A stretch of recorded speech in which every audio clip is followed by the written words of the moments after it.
गीता बरोबर आहे.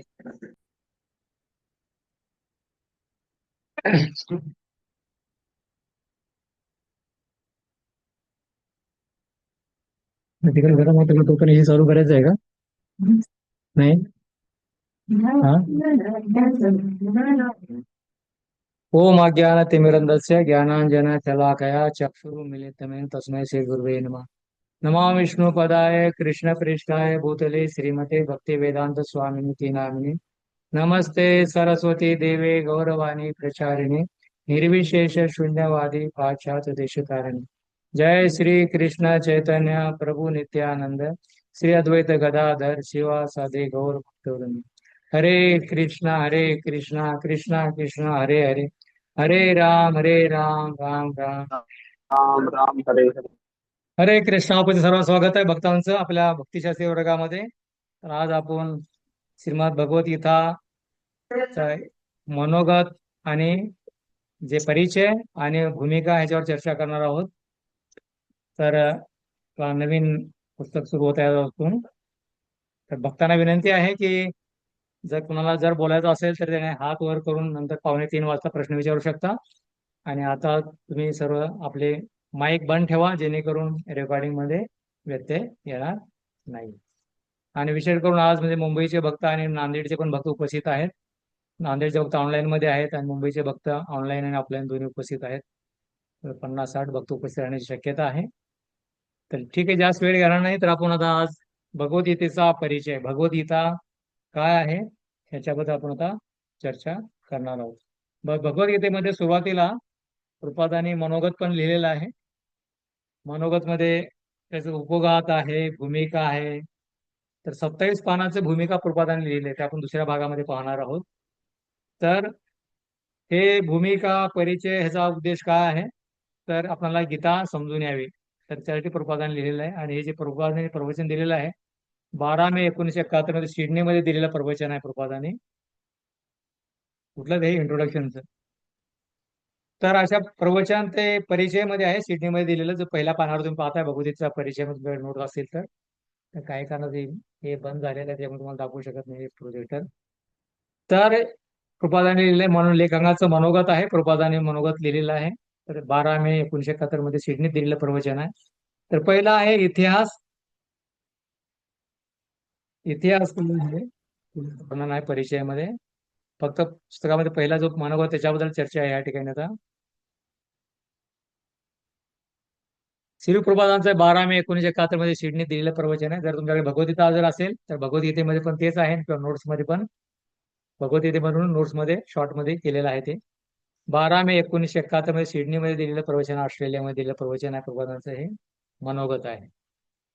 तर त्याचा याच्यामध्ये 4 गोष्टी आहेत। एक आहे की इतिहास, या ग्रंथाचा इतिहास काय आहे, हा ग्रंथ कोण कुणाला सांगितला, कुठल्या वर्षी सांगितला, त्याचं कारण काय आहे, संपूर्ण इतिहास याच्यामध्ये आहे। तर भगवद्गीता महाभारतातील भीष्मपर्वामध्ये येते। भगवद्गीता महाभारतातील कशामध्ये येते? भीष्म पर्वामध्ये भगवद्गीता येते।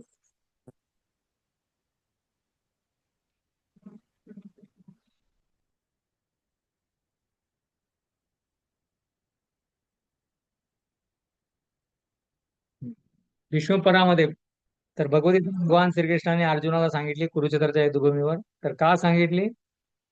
कारण परित्राणाय साधू ना विनाशाय सुश्रुताम धर्म संस्थापनार्थाय संभवामी युगे, धर्माचे रक्षण करण्यासाठी, साधूचा रक्षण करण्यासाठी, धर्माची स्थापना करण्यासाठी आणि दुष्टाचा विनाश करण्यासाठी भगवंतानी काय सांगितलं, हे अर्जुनाला भ्रमित केलं होतं। आणि धर्माची स्थापना करण्यासाठी भगवान म्हणत होते की तू युद्ध कर। अर्जुन म्हणला की मी युद्ध करणार नाही। तर त्यावेळेस भगवंतानी संपूर्ण गीता भीष्म पर्वामध्ये अर्जुनाला हे भगवद्गीतेचं ज्ञान भगवंतानी सत्य द्वापर युगामध्ये ब्रह्ममुहूर्तामध्ये 45 मिनिटामध्ये संपूर्ण ज्ञान भगवंतानी दिलं। तरी महाभारतामध्ये पूर्ण व्यासमुनीने वर्णन केलेलं आहे। तर महाभारतामध्ये सर्वात श्रेष्ठ भाग आहे हे श्रीमद भगवद्गीता। 45 मिनिटामध्ये कौरव पांडवाच्या समस्यामुळे कुरुक्षेत्र युद्ध झाले। तर युद्धाच्या भूमीवर, कुरुक्षेत्राच्या युद्धभूमीवर भगवंतानी हे गीतेचं तत्वज्ञान सांगितलं। तर का ही समस्या का झाली होती, कुरुक्षेत्राचे युद्ध का जमलं होतं, तर कौरव आणि पांडवाच्या समस्येमुळे. तर आपण पुढचा परत श्लोक पहिला पाहणार आहे आपण, की धृतराष्ट्र की कशा प्रकारे कौरव आणि पांडवावर किती प्रकारे अत्याचार केले. त्यांना विष पाजले गेले, लाक्षागृहात जाळण्याचा प्रयत्न केला गेला, त्यांच्या पत्नीचं व्यवस्था करण्याचा प्रयत्न केला, त्या जुगारामध्ये हरवण्यात गेलं आणि त्यांना वनवासात पाठवलं गेलं. आणि तेवढं करून पण शेवटी कौरव म्हणलं की आम्ही त्यांना रुईच्या टोकावर जेवढी जमीन असते तेवढी पण देणार नाही. तेवढे हे स्वार्थी होते. कोण? कौरव. 100 कौरव आहेत आणि 5 पांडव आहेत. पण कौरव एवढे स्वार्थी होते, विशेष करून त्या दुर्योधन. तो म्हणला की सुईच्या टोकावर एक जमीन पण देणार नाही. पण भगवान श्रीकृष्ण शांतीदूत म्हणून हस्तिनापूरला गेले. आणि हस्तिनापूरला गेल्यानंतर भगवंतांनी पण त्यांना सांगितलं की पांडव तुमचे भाऊ आहेत आणि क्षत्रिय युद्ध करून राज्य हे जगू शकतात. भिक्षा मागणंच कार्य नाही क्षत्रियाचं. तर दुर्योधन म्हणलं की सुईच्या टोकावर जेवढी जमीन आहे तेवढ्या पण देऊ शकत. तर भगवान श्रीकृष्णाने मग सांगितलं की आता युद्ध होईल, त्या युद्धामध्ये जे विजयी होतील ते राज्य करतील आणि जे पराजित होईल त्याचा संपूर्ण नाश होईल. तर म्हणून हे कुरुक्षेत्राचं युद्ध झालं समस्येमुळे. तर भगवत मग दुसरा आहे, हा इतिहास आहे गीतेचा. गीतेचा इतिहास काय आहे? पहिलं भगवद्गीता आहे विष्णुपुरामध्ये. आणि कौरव पांडवाच्या समस्येमुळे कुरुक्षेत्र युद्ध झालं आणि त्या युद्धाच्या रणभूमीवर भगवंतानी अर्जुनाला गीतेचं तत्वज्ञान सांगितलं. आणि त्याचं जे वर्णन आपण पुढच्या आठवड्यापासून पहिल्या श्लोकापासून करणार आहोत. तर दुसरं आहे जशी आहे तशी गीता. तर हे महाभारतातील विष्णुपुरामध्ये भगवंताने हे गीतेचं तत्वज्ञान सांगितलं. आता भगवद्गीता जशी आहे तशी. तर प्रभुपाद म्हणतात की प्रारंभी या जशी आहे तशी गीते श्लोक उघडता 400 पृष्ठ होते. म्हणजे श्लोक नव्हते, श्लोक नसताना 400 पृष्ठ होते. तर भारतामध्ये प्रभुपाद म्हणतात की 400-500 गीता आहेत. पण ते गीता वाचून कोणीही भक्त बनला नाही. कारण ती भगवद्गीता होती जशी आहे तशी सांगितले, लिहिलेली नव्हती. म्हणजे भगवंतांना काय म्हणायचं आहे, काय भाव आहे भगवंताचा, त्या ठिकाणी कुणालाही भगवान म्हणून संबोधित केले नाही. श्रीकृष्ण वाच, श्रीकृष्णाला एक साधारण पुरुष मांडलेला आहे. आणि अशा प्रकारे गीतेचं तत्वज्ञान आपापल्या मतानुसार लोकांनी मांडलेलं आहे. आणि त्याचा प्रचार तर नाही केलेला आहे, त्याचा फक्त व्यवसाय केलेला लोकांनी. तर म्हणून त्या गीतेने कुणीही भक्त बनला नाही. तर म्हणून कृपा म्हणतात की सुरुवातीला जे 1965च्या अगोदरच, म्हणजे 42 ते 65च्या ज्यावेळेस त्यांचे गुरुना भेटले, त्यांनी परत संघर्ष केला. तर अमेरिकेला जाण्याच्या अगोदर तर 400 पृष्ठ होते गीते श्लोक वगळता. पण नंतर अनेक विद्वानांनी श्लोक देखील ठेवण्यास सांगितले. तर कृपाने सुरुवातीला भगवद्गीता जशी आहे तशी फक्त 400 पानाची होती. आता भगवद्गीता किती पानाची आहे तुमच्याकडे गुरुजी, किती पानाची आहे? हा, 700 पानाची. तर त्यावेळेस श्लोक नव्हते. पण म्हणून अनेक विद्वानांनी सांगितले की तुम्ही काय करा, त्या ठिकाणी श्लोक पण ठेवा. म्हणून प्रभातांनी त्यांच्या ह्याच्यानुसार गीतेमध्ये संपूर्ण श्लोक आणि भाषांतर आणि तात्पर्य पूर्ण ठेवलं. आणि आता पानं किती आहेत? 630 पानाची भगवद्गीता आहे. तर हे इतिहास आणि भगवद्गीता जसे आहे तसेच हे आहे. नंतर पुढे आहे या आवृत्तीची आवश्यकता काय. या आवृत्तीची आवश्यकता काय आहे की भगवद्गीता जशी आहे तशी, तसे अनेक त्या ठिकाणी गीता आहेतच. तर मग आता ह्या आवृत्तीची काय आवश्यकता आहे, ह्या आवृत्तीची काय आवश्यकता, काय आवश्यकता आहे ती. तर पुढे वर्णन आहे. अनेक 400 प्रकारच्या गीता आहेत. प्रपदा म्हणले की एवढ्या गीता आहेत संपूर्ण, पण आणखी तुम्ही आणखी गीता लिहिताय त्याची काय गरज आहे, कोणी विचारू शकतं. एवढे तुमच्याकडे मंदिर आहेत, आणखी एका मंदिराची काय गरज.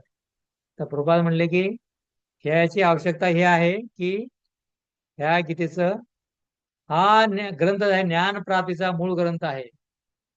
म्हणून ह्याचं नाव दिलं जशी आहे तशी. भगवंतांनी जसं सांगितले तशीच. म्हणून 18 उपनिषद, 108 उपनिषद, 18 पुराण, सर्वांचा सार काय आहे?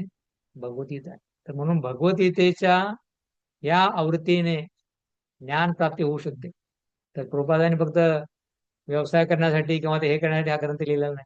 तर लोकांना ज्ञान प्राप्त हो, भगवान श्रीकृष्णाकडे ते आकर्षित व्हावे आणि भक्ती करावी, आपलं मनोजीवन सार्थक करावं, हा त्याच्या पाठीमागे त्यांचा उद्देश आहे. तर म्हणून ज्ञान प्राप्तीचा मूळ ग्रंथ आहे. जसा आपण विश्वोपनिषदेमध्ये पण ज्ञान प्राप्त करतो, तो ज्ञान अज्ञान त्याच्यावर चर्चा करत होतो. तर भगवद्गीतेनुसार खरं ज्ञान आपण प्राप्त करू शकतो. ज्ञान आणि विज्ञान फक्त थिअरी नाही तर प्रॅक्टिकल पण जीवनामध्ये आपण आचरण करू शकतो. तर हे ज्ञान प्राप्तीचा मूळ ग्रंथ आहे भगवद्गीता. हे पहिलं कारण आहे, आवश्यकता आहे. दुसरं आहे परंपरेनुसार व्याख्या केली आहे. तर ही जी भगवद्गीता आहे परंपरेनुसार आलेलं आहे. एवं प्राप्ताप्त्यम यमराजस्य स कालेन मोहता योगो नष्ट परंतपा. तर भगवंतानी ही जी भगवद्गीता आहे, ही 4थ्या अध्यायामध्ये वर्णन करतात भगवंत. ही भगवद्गीता लाखो लाखो वर्षापूर्वी सूर्यदेव विवस्वानला सांगितलं होतं ज्ञान. पण काही कारणास्तव ते काय झालं होतं, त्याचं लुप्त झालं होतं ते ज्ञान. म्हणून परत भगवंतानी अर्जुनाला निवडलं आणि द्वापर युगामध्ये 5,000 वर्षापूर्वी भगवंतानं कुरुक्षेत्राच्या युद्धभूमीवर अर्जुनाला हे ज्ञान दिलं. तर म्हणून परंपरेनुसार व्याख्या केली आहे. तर प्रभुपादांनी काय केलेली आहे व्याख्या? परंपरेनुसार केलेली आहे. एकदा प्रभुपादांना विचारलं की प्रभुपाद तुमची जी गीता आहे भगवद्गीता जशी आहे तशी रामानुज सारखीच आहे. प्रभुपाद म्हणलं तर तेच माझं योगदान आहे. तर मी स्वतःचं मत कधी मांडलेलं नाही त्याच्यामध्ये. ब्रह्म रुद्र कुमार श्री संप्रदाय, तर ही इस्कॉन जे संस्था आहे ती ब्रह्म संप्रदायामध्ये ब्रह्मदेवगड संप्रदायामध्ये येते. तर कृपाल म्हणले की हे जे रामानुजाचार्याची गीता आहे, नंतर मध्वाचार्याची गीता आहे आणि निंबाळकराचार्य आहे, विष्णू स्वामी आहेत, या संपूर्ण गीतेची संपूर्ण हे घेऊनच मी काय केलेलं आहे, हे ह्याची व्याख्या केलेली आहे. तर याचं माझं योगदान नाहीये, तर संपूर्ण आचार्यांचं या ठिकाणी योगदान आहे. म्हणून परंपरेनुसार प्रपादांचे गुरु भक्तिविनोद ठाकूर महाराज, त्यांचे गुरु गोडसे बाबाजी महाराज, भक्तिविनोद ठाकूर, जगन्नाथ बाबाजी महाराज, शेडो गोस्वामी आणि शेवटी भगवान श्रीकृष्ण, नारद मुनी, व्यासदेव हे संपूर्ण परंपरेनुसार आलेलं ज्ञान आहे. तर म्हणून हे प्रपाद म्हणतात की त्याची परंपरेनुसार व्याख्या केलेली आहे. कृष्ण भावना आंदोलनाच्या अधिकृतेचे प्रमाण आहे. कृष्ण भावना आंदोलन अधिकृत कसं आहे? कृष्ण भावना जे आंदोलन आहे, कोण साधारण माणसाने एक व्यक्ती आला आणि स्वतः निर्माण केला आणि त्याचा प्रचार केला तसं नाहीये. तर स्वतः भगवान श्रीकृष्णाने निर्माण केलेलं आंदोलन आहे आंतरराष्ट्रीय कृष्ण भावना संघ. भगवान श्रीकृष्ण, नंतर ब्रह्माजी, नारद मुनी, व्यास मुनी, नंतर मध्वाचार्य, हे संपूर्ण, नंतर माधवेंद्रपुरी, चैतन्य महाप्रभू, ईश्वरपुरी, नंतर 32 आचार्य आहेत भक्तिवेदांत स्वामी प्रभुपाद. तर आपण गीतेच्या पाठीमागे आपण परंपरा पाहू शकतो 32 आचार्य आहेत. तर हे कृष्ण भावना आंदोलनाचं अधिकृतचं प्रमाण आहे. कारण ही व्याख्या जी आहे परंपरेनुसार केली आहे. प्रत्येक आचार्याने आपल्या जीवनामध्ये भगवद्गीतेचं जीवन उतरवलेलं आहे ज्ञान, आणि नंतर त्याचा त्यांनी काय केलेलं आहे, पुढे प्रचार केलेला आहे.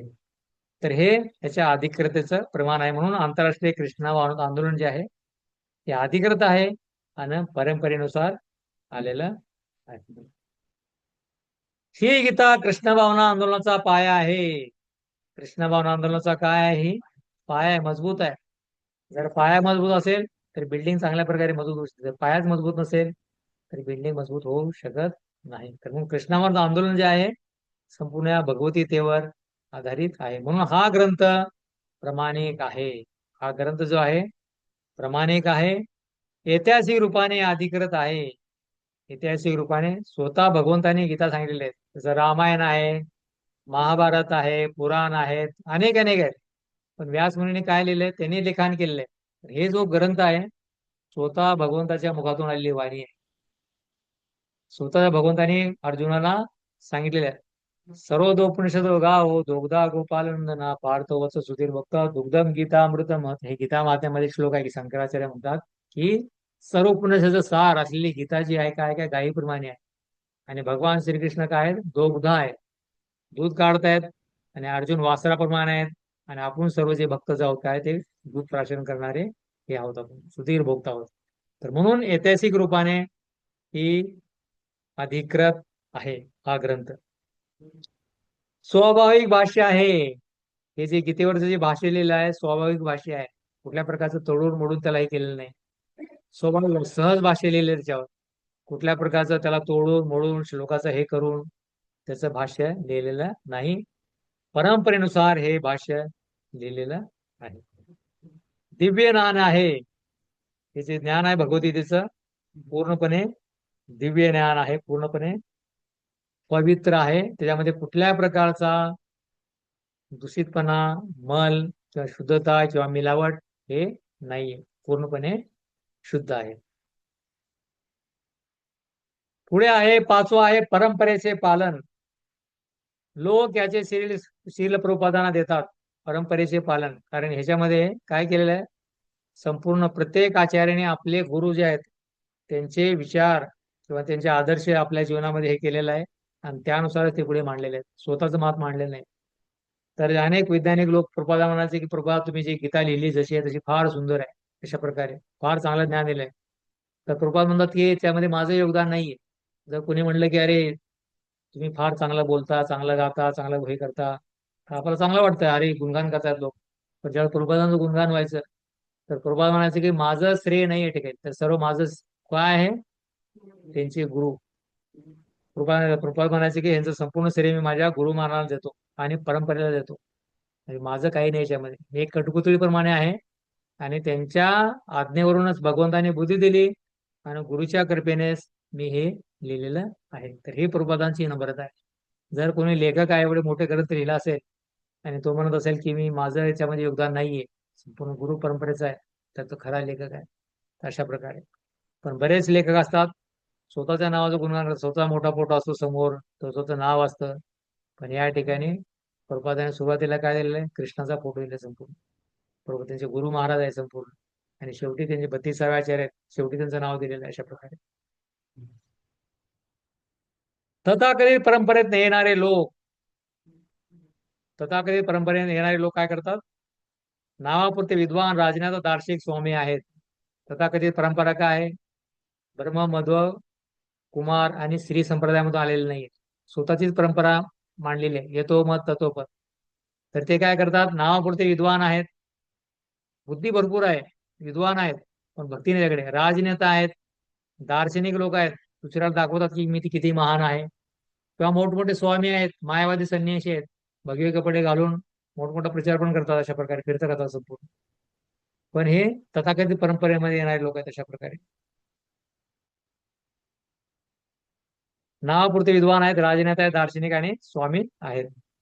ते अनाकृती मायावत भाषाद्वारे कृष्णाचा वध करतात. हे जे लोक आहेत तथाकथित परंपरेत न येणारे, ते काय म्हणतात, अनाकृत माझ्या भाषाद्वारे कृष्णाचा वध करतात. ते म्हणतात की कृष्णाने गीता सांगितलीच नाही. भारताचे फार मोठे एक राष्ट्रपती होते, ते म्हणत होते की भगवान श्रीकृष्णाने गीता सांगितली नाही. तर आतमध्ये जो कोण बसलेला आहे तर त्यांनी परमात्म्याने गीता सांगितलेली आहे. तर त्याला माहित नाही की भगवान श्रीकृष्ण ते ब्रह्मपत आहेत, परमात्मा आणि भगवान तेच आहे, संपूर्ण व्यक्तीच आहेत, त्याच्यामध्ये दुसरं कोण नाही. नाही नाही, कृष्णाच्या आतमध्ये जो कोण बसलेला आहे त्यांनी गीता सांगितली. अशा प्रकारे लोक तर्क करतात. विद्वान आहेत, मोठमोठे पदव्या प्राप्त केल्या त्यांनी, PhD डिग्री प्राप्त केलेल्या आहेत. पण ज्यावेळेस हा विषय येतो की भगवान श्रीकृष्णाने गीता सांगितलेली आहे, तर ते म्हणतात की नाही नाही, कृष्णाने सांगितलेलं नाही. तर कृष्णाच्या आतमध्ये जो व्यक्ती आहे तर ती गीतेमध्ये अनेक काही श्लोक आहेत, मायावादीचं खंडन करतात प्रभुपाद. तर ते लोक निराकारवादी लोक, मायावादी लोक त्याला घेतात. तुम्हाला पण भेटतील, महाराष्ट्रामध्ये अनेक निराकारवाद्याने भरलेला आहे संपूर्ण अशा प्रकारे. तर ते म्हणतील अरे नाही नाही, कृष्णाने गीता सांगितले नाही, त्या आतमध्ये जो व्यक्ती होता त्याने सांगितलेले आहे, निर्गुण निराकार आहे, अशा प्रकारे हे करतील. तर अशा प्रकारे ते कृष्णाचा वध करतायत. आणि गीता काय आहे, भगवंताचं गीत आहे, म्हणून त्याचं नाव आहे भगवद्गीता. ज्यांनी गीत गायलेलं आहे ते म्हणजे भगवंताचं गीत आहे, म्हणून त्याला भगवद्गीता नाव दिलेलं आहे, दुसऱ्या कोणी व्यक्तीचं नाहीये. आणि स्वतः भगवान श्रीकृष्ण भगवान उवाच म्हणून तिथं म्हटलेलं आहे अशा प्रकारे. तर हे लोक काय करतात, अनाधिकृत भाष्याद्वारे म्हणतात की कृष्णाने नाही केलेलं आहे, मग कृष्णाला काय करतात, भाष्याद्वारे कृष्णाला होते नाही, कृष्णाने केलेलंच सांगितलेलं नाही अशा प्रकारे, त्या बाबाने कोणतं सांगितले त्याने सांगितलं, अशा प्रकारे ते करतात. तर पुढे चैतन्य महाप्रभू म्हणतात, काय म्हणतात, मायावादी भाषे सुनील होईल सर्व नाश. तर मायावादी जे लोक आहेत, मायावादी कृष्ण अपराधी, ते कृष्णाला सामान्य समजतात आणि सामान्य माणसाला भगवान समजतात. तर त्यांच्याकडून काय केलं पाहिजे, भाष्य नाही केलं पाहिजे. तर कलियुगामध्ये संपूर्ण मायावादीने भरलेलं आहे. इस्कॉन मंदिर किंवा हे जर सोडला अधिकृत तर संपूर्ण मायावादीने भरलेलं आहे जग. प्रत्येक व्यक्ती म्हणतो की मीच भगवंत आहे, कृष्ण भगवंत नाही, तुम्हाला मंदिराची गरज नाही, माझीच पूजा करा सर्व काही. हे संपूर्ण मायावाद आहे. म्हणजे चैतन्य महाप्रभू म्हणतात अशा प्रकारे, मायावादी भाषे सुनील होईल सर्व नाथ.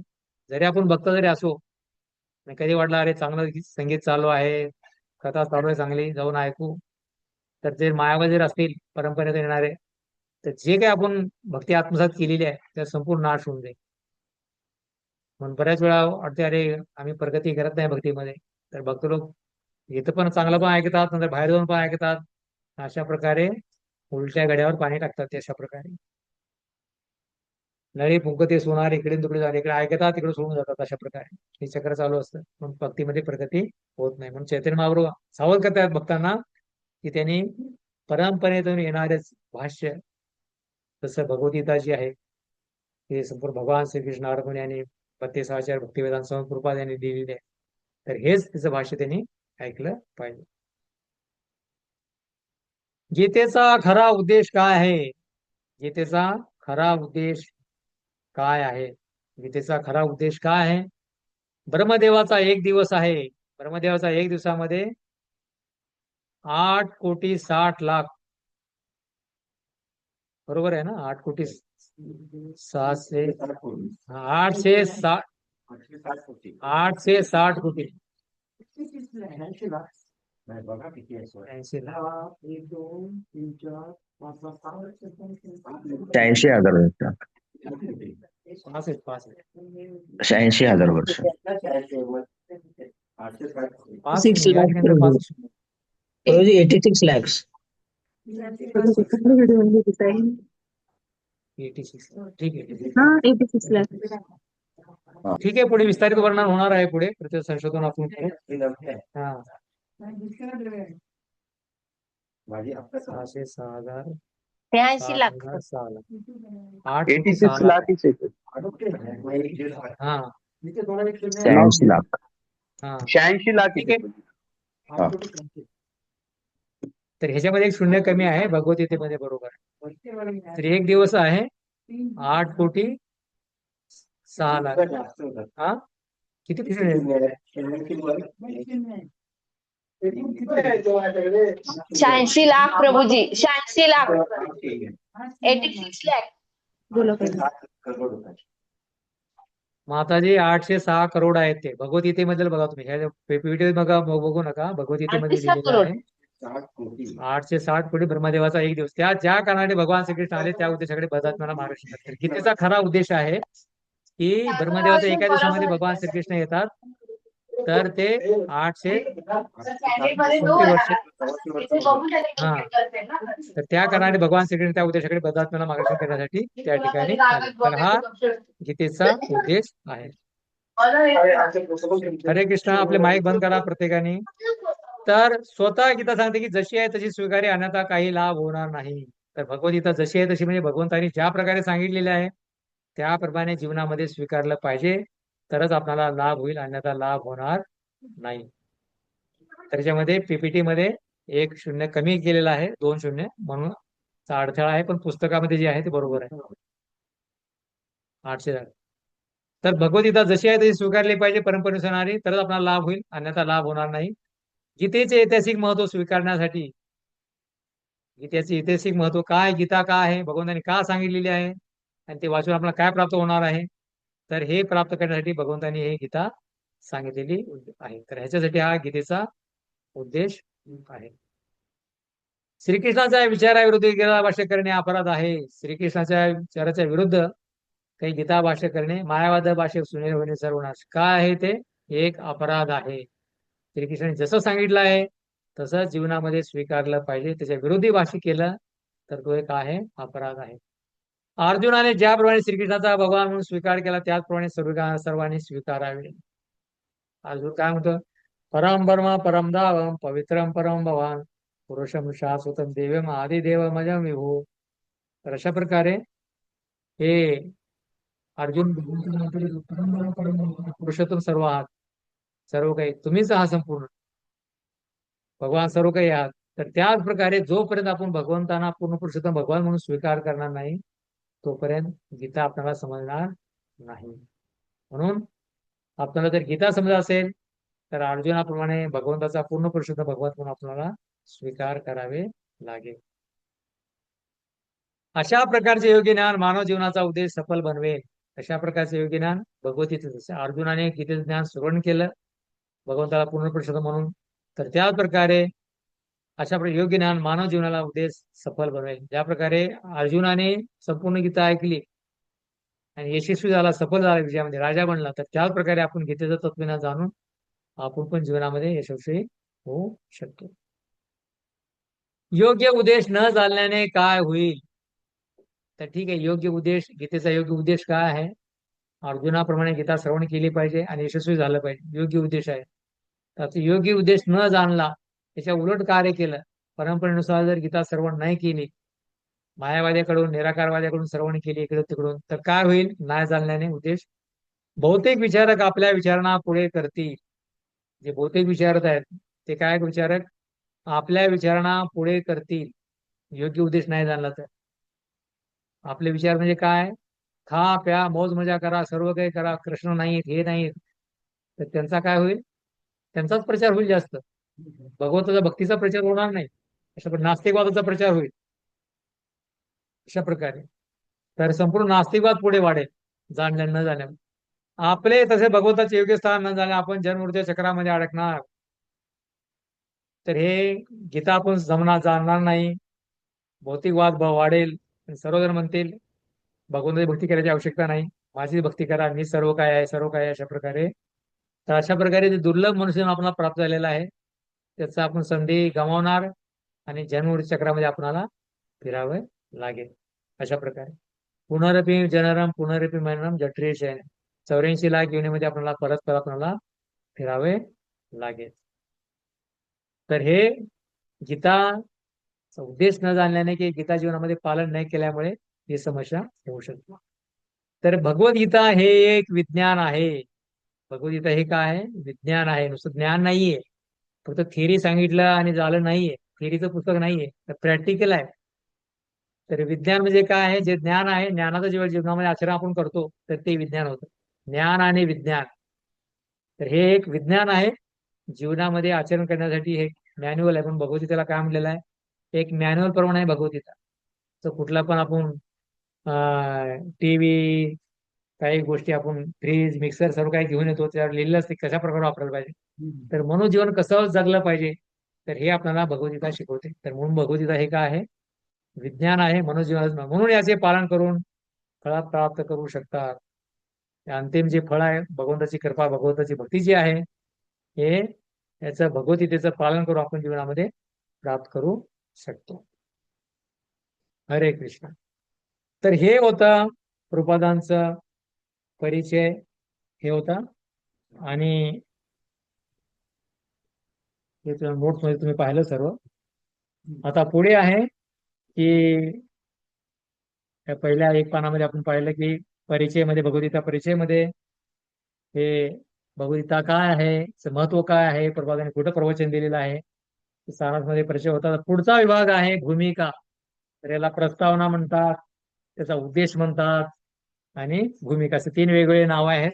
म्हणून आता गीता ही प्रपादाने जशी आहे तशी गीता लिहिली आहे, किंवा गीता वाचून आपण जीवनामध्ये काय प्राप्त करू शकतो, किंवा गीतेचा उद्देश काय आहे, भूमिका काय आहे, काय उद्देश आहे गीतेचा, आणि गीता वाचन करून किंवा गीतेमध्ये काय सांगितलेलं आहे आणि गीता हे करून आपण काय प्राप्त करू शकतो.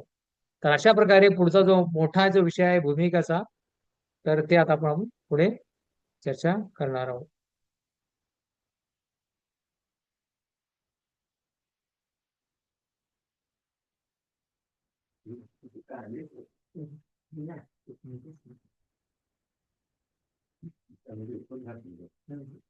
हा, तेच उपोद्घातच आहे, तेच भूमिका, तेच. हा,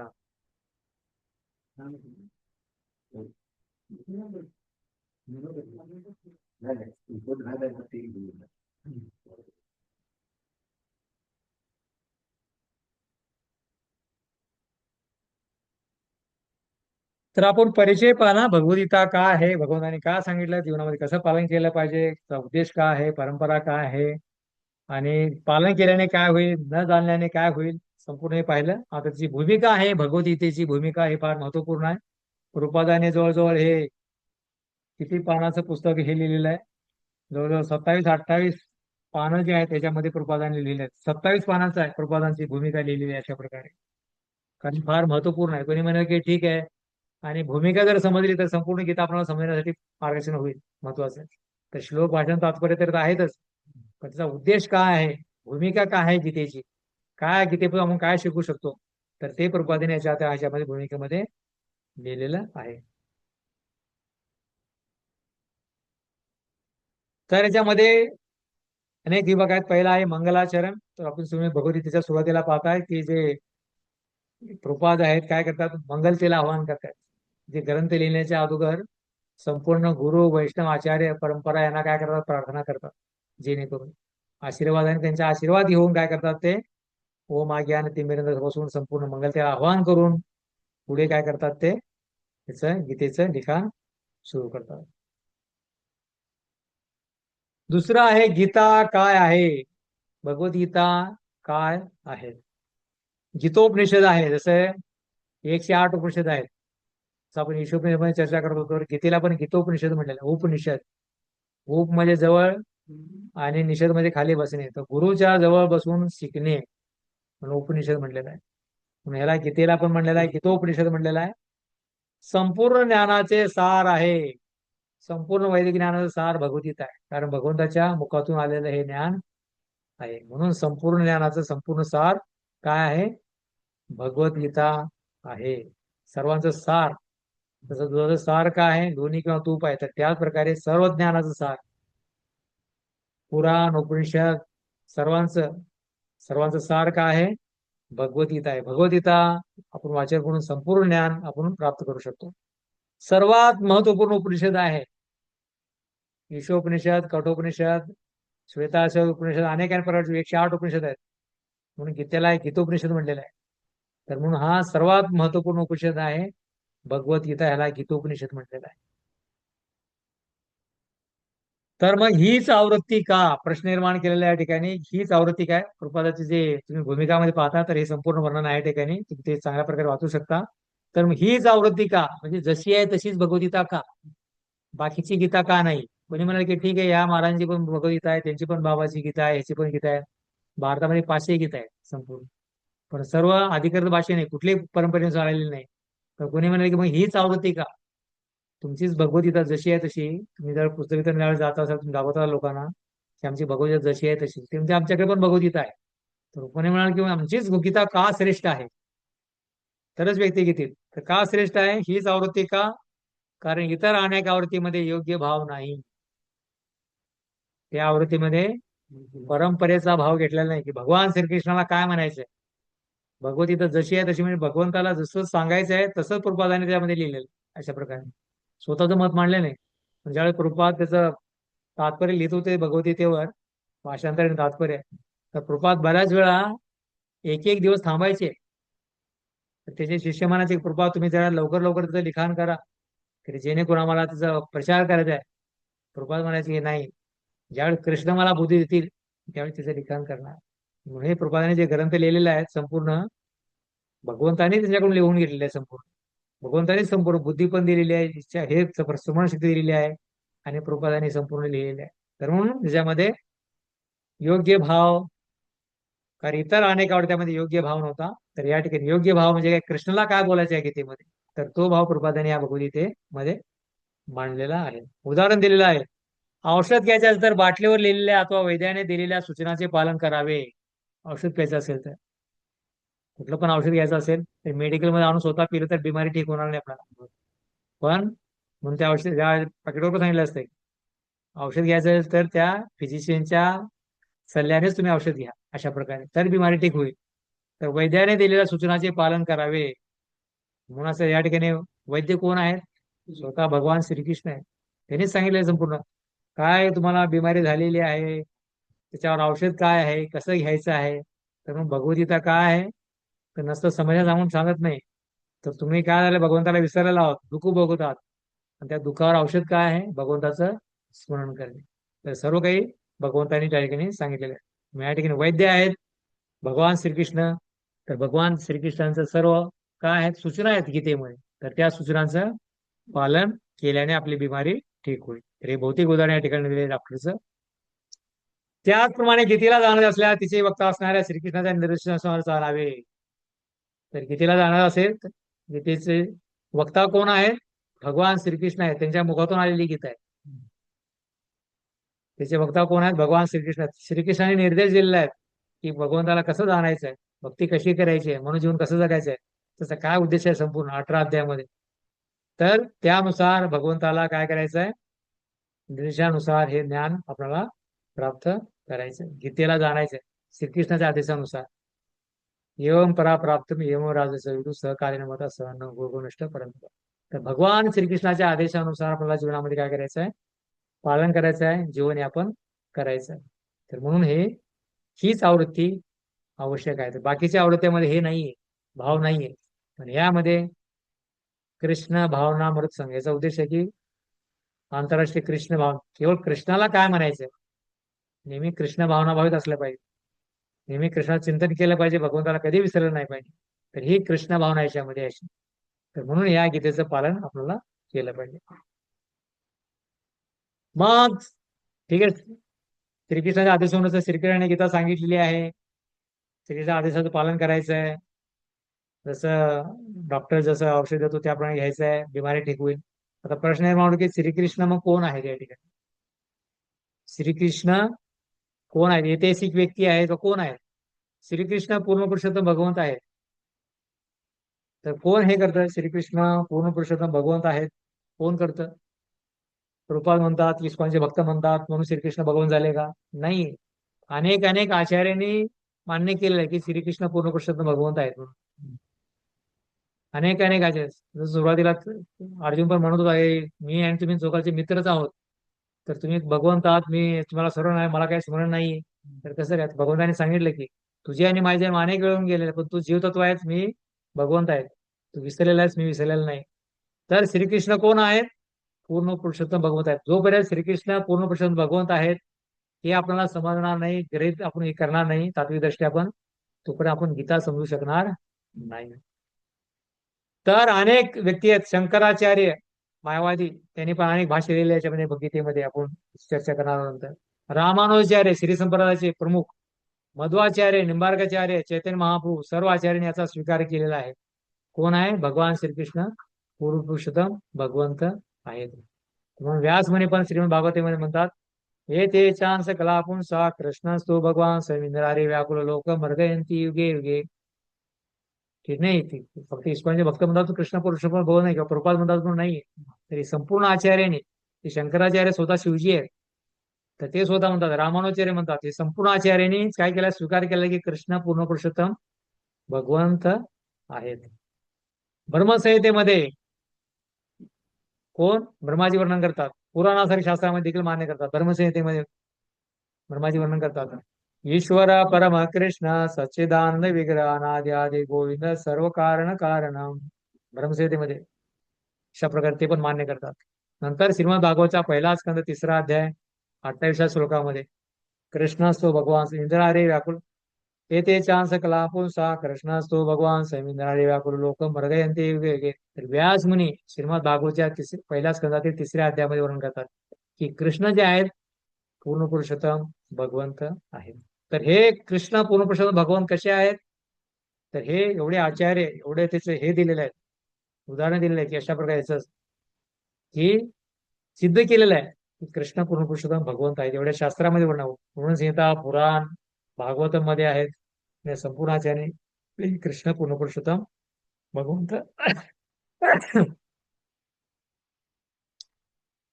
आता पुढे गीतेचा इतिहास, गीतेमध्ये काय सांगितलेलं आहे, गीतेचा पुढे इतिहास, गीतेमध्ये काय सांगितलेलं आहे?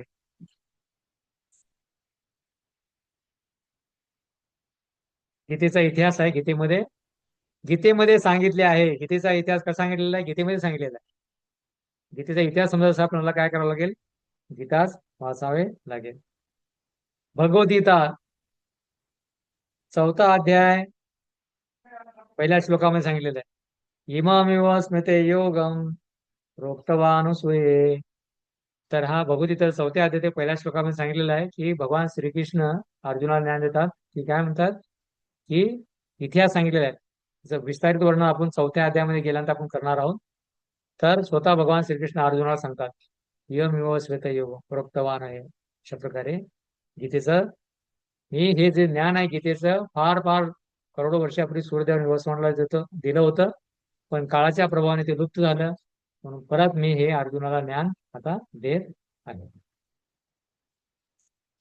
प्रथम मी विवस्वान म्हणून इक्ष्वाकूला दिले आणि आता द्वापर युगामध्ये भगवान श्रीकृष्ण अर्जुनाला ते उपदेश देत आहेत.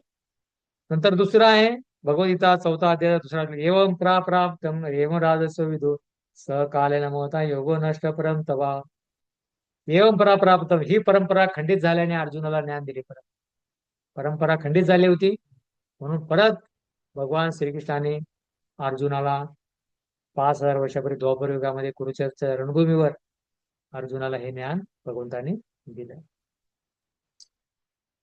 परत 3ऱ्या श्लोकामध्ये सवयवाय मया ते योगोक्त प्रार्थना भक्तोऽस्मि सकाचे ते रहस्यम हेतु उत्तमम. तर हा श्लोक आहे. तिन्ही श्लोकामध्ये 4था अध्याय भगवद्गीतेचा 1, 2, 3रा श्लोकामध्ये गीतेचा इतिहास आहे. तो गीता काय आहे, भगवंताने कधी सांगितली, कोणाला सांगितली, का सांगितली, त्याचा संपूर्ण इतिहास त्याच्यामध्ये आहे. अर्जुन त्यांचा भक्त आणि मित्र होता.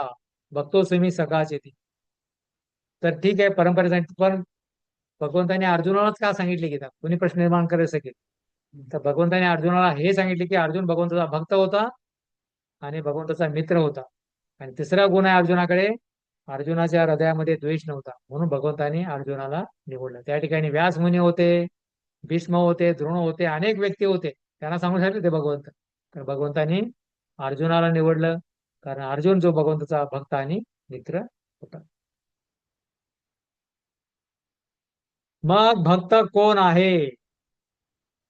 भक्त आणि मित्र होता अर्जुन. आता मग भक्त कोण आहे, भक्ताची परिभाषा या ठिकाणी सांगितली. भक्त कोण आहे, कोण भक्त होऊ शकतो भगवंताचा? भक्त मध्ये 5 प्रकार आहेत. शांत रस, दास्य रस, साख्य रस, वात्सल्य आणि माधुर्य रसामध्ये 5 प्रकारामध्ये भगवंताची भक्ती करतो. भक्त कोण आहे? भगवंताची सेवा करतो तो. शांत रसामध्ये झाडे, वेली, यमुना, फुले शांत रसामध्ये आहेत. दास्य रसामध्ये चित्रक, पत्रक, भगवंताचा दास्य म्हणून सेवा करणे. सख्य रसामध्ये भगवंताचा मित्र, सुबल, अशा प्रकारे श्रीदामा, अशा प्रकारे. वात्सल्य रसामध्ये कोण आहेत? नंद महाराज, यशोदा माता. आणि माधुर्य रसामध्ये आहेत गोपी, राधाराणी. तर हे आहेत संपूर्ण. तर हे भगवंताचे भक्त आहेत. 5 प्रकारचे भक्त आहे भगवंताचे. शांत रसामध्ये, दास्य रसामध्ये, साख्य रसामध्ये, वात्सल्याने, माधुर्य रसामध्ये. तर हे फार महत्वपूर्ण आहे. प्रभुपादांची भूमिका लिहिली आहे, फार महत्वपूर्ण आहे. हे समजणं फार महत्वाचं आहे. हे जर आपण समजलं तर संपूर्ण आपलं फाउंडेशन जे आहे पक्क होतं संपूर्ण. घर चांगल्या प्रकारे बांधू शकतो ज्ञान प्राप्त करण्यासाठी. फार महत्वपूर्ण आहे अशा प्रकारे. जसं आपण पाहिलं की आंतरराष्ट्रीय कृष्णभावना संघाचा पाया जो काय आहे, भगवद्गीता आहे. अशा पूर्ण भगवद्गीता पाया आहे, मूल आधार कृष्णभावना. त्याच्यावर संपूर्ण आंतरराष्ट्रीय कृष्ण आधार. जर भगवद्गीता भागवत जर काढलं तर काही नाहीये, काही पुरावा नाही आपल्याकडे. म्हणून कृष्ण भगवंत आहेत, आपण त्यांचे सेवक आहोत, त्यांची भक्ती करणं आपलं कर्तव्य आहे. तर हे संपूर्ण ज्ञान भगवद्गीतेमध्ये दिलेलं आहे. म्हणून हे आपल्याला समजलं पाहिजे. अशा प्रकारे 5 प्रकारचे हे भक्त आहेत भगवंताचे. शांत रसामध्ये सेवा करणारे, दास्य रसामध्ये, साख्य रसामध्ये, वात्सल्य रसामध्ये आणि माधुर्य रसामध्ये.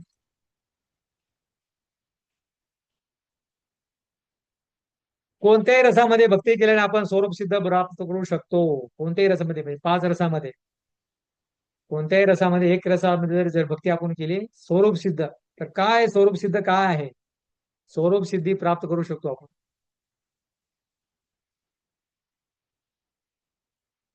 स्वरूप सिद्धी म्हणजे काय आहे? म्हणजे आपलं स्वरूप काय आहे? सिद्धी म्हणजे अनिमा, लगिमा, प्राप्ती अशा प्राप्त. आपलं स्वरूप काय, खरं मूळ स्वरूप. जीवेर स्वरूप आहे कृष्ण असं आपलं स्वरूप आहे. तर बऱ्याच वेळा भक्त लोक विचारतात की तुम्ही व्यवस्थित आहात का, संपूर्ण सर्व व्यवस्थित चालले का? सर्व आम्ही सर्व व्यवस्थित आहोत, पण व्यवस्थित नाहीये. व्यवस्थित कधी राहू आपण? मूळ स्थितीमध्ये आपण ज्यावेळेस येऊ, स्वरूप अवस्थितीमध्ये, स्वरूप सिद्ध, जीवेरा स्वरूप आहे कृष्ण दास. तर त्या स्थितीमध्ये असेल तरच आपण ठीक राहू. आता प्रभुपाद म्हणायचे की प्रभुपादाने लोकांनी पुस्तक लिहिलं की I am okay, you are okay.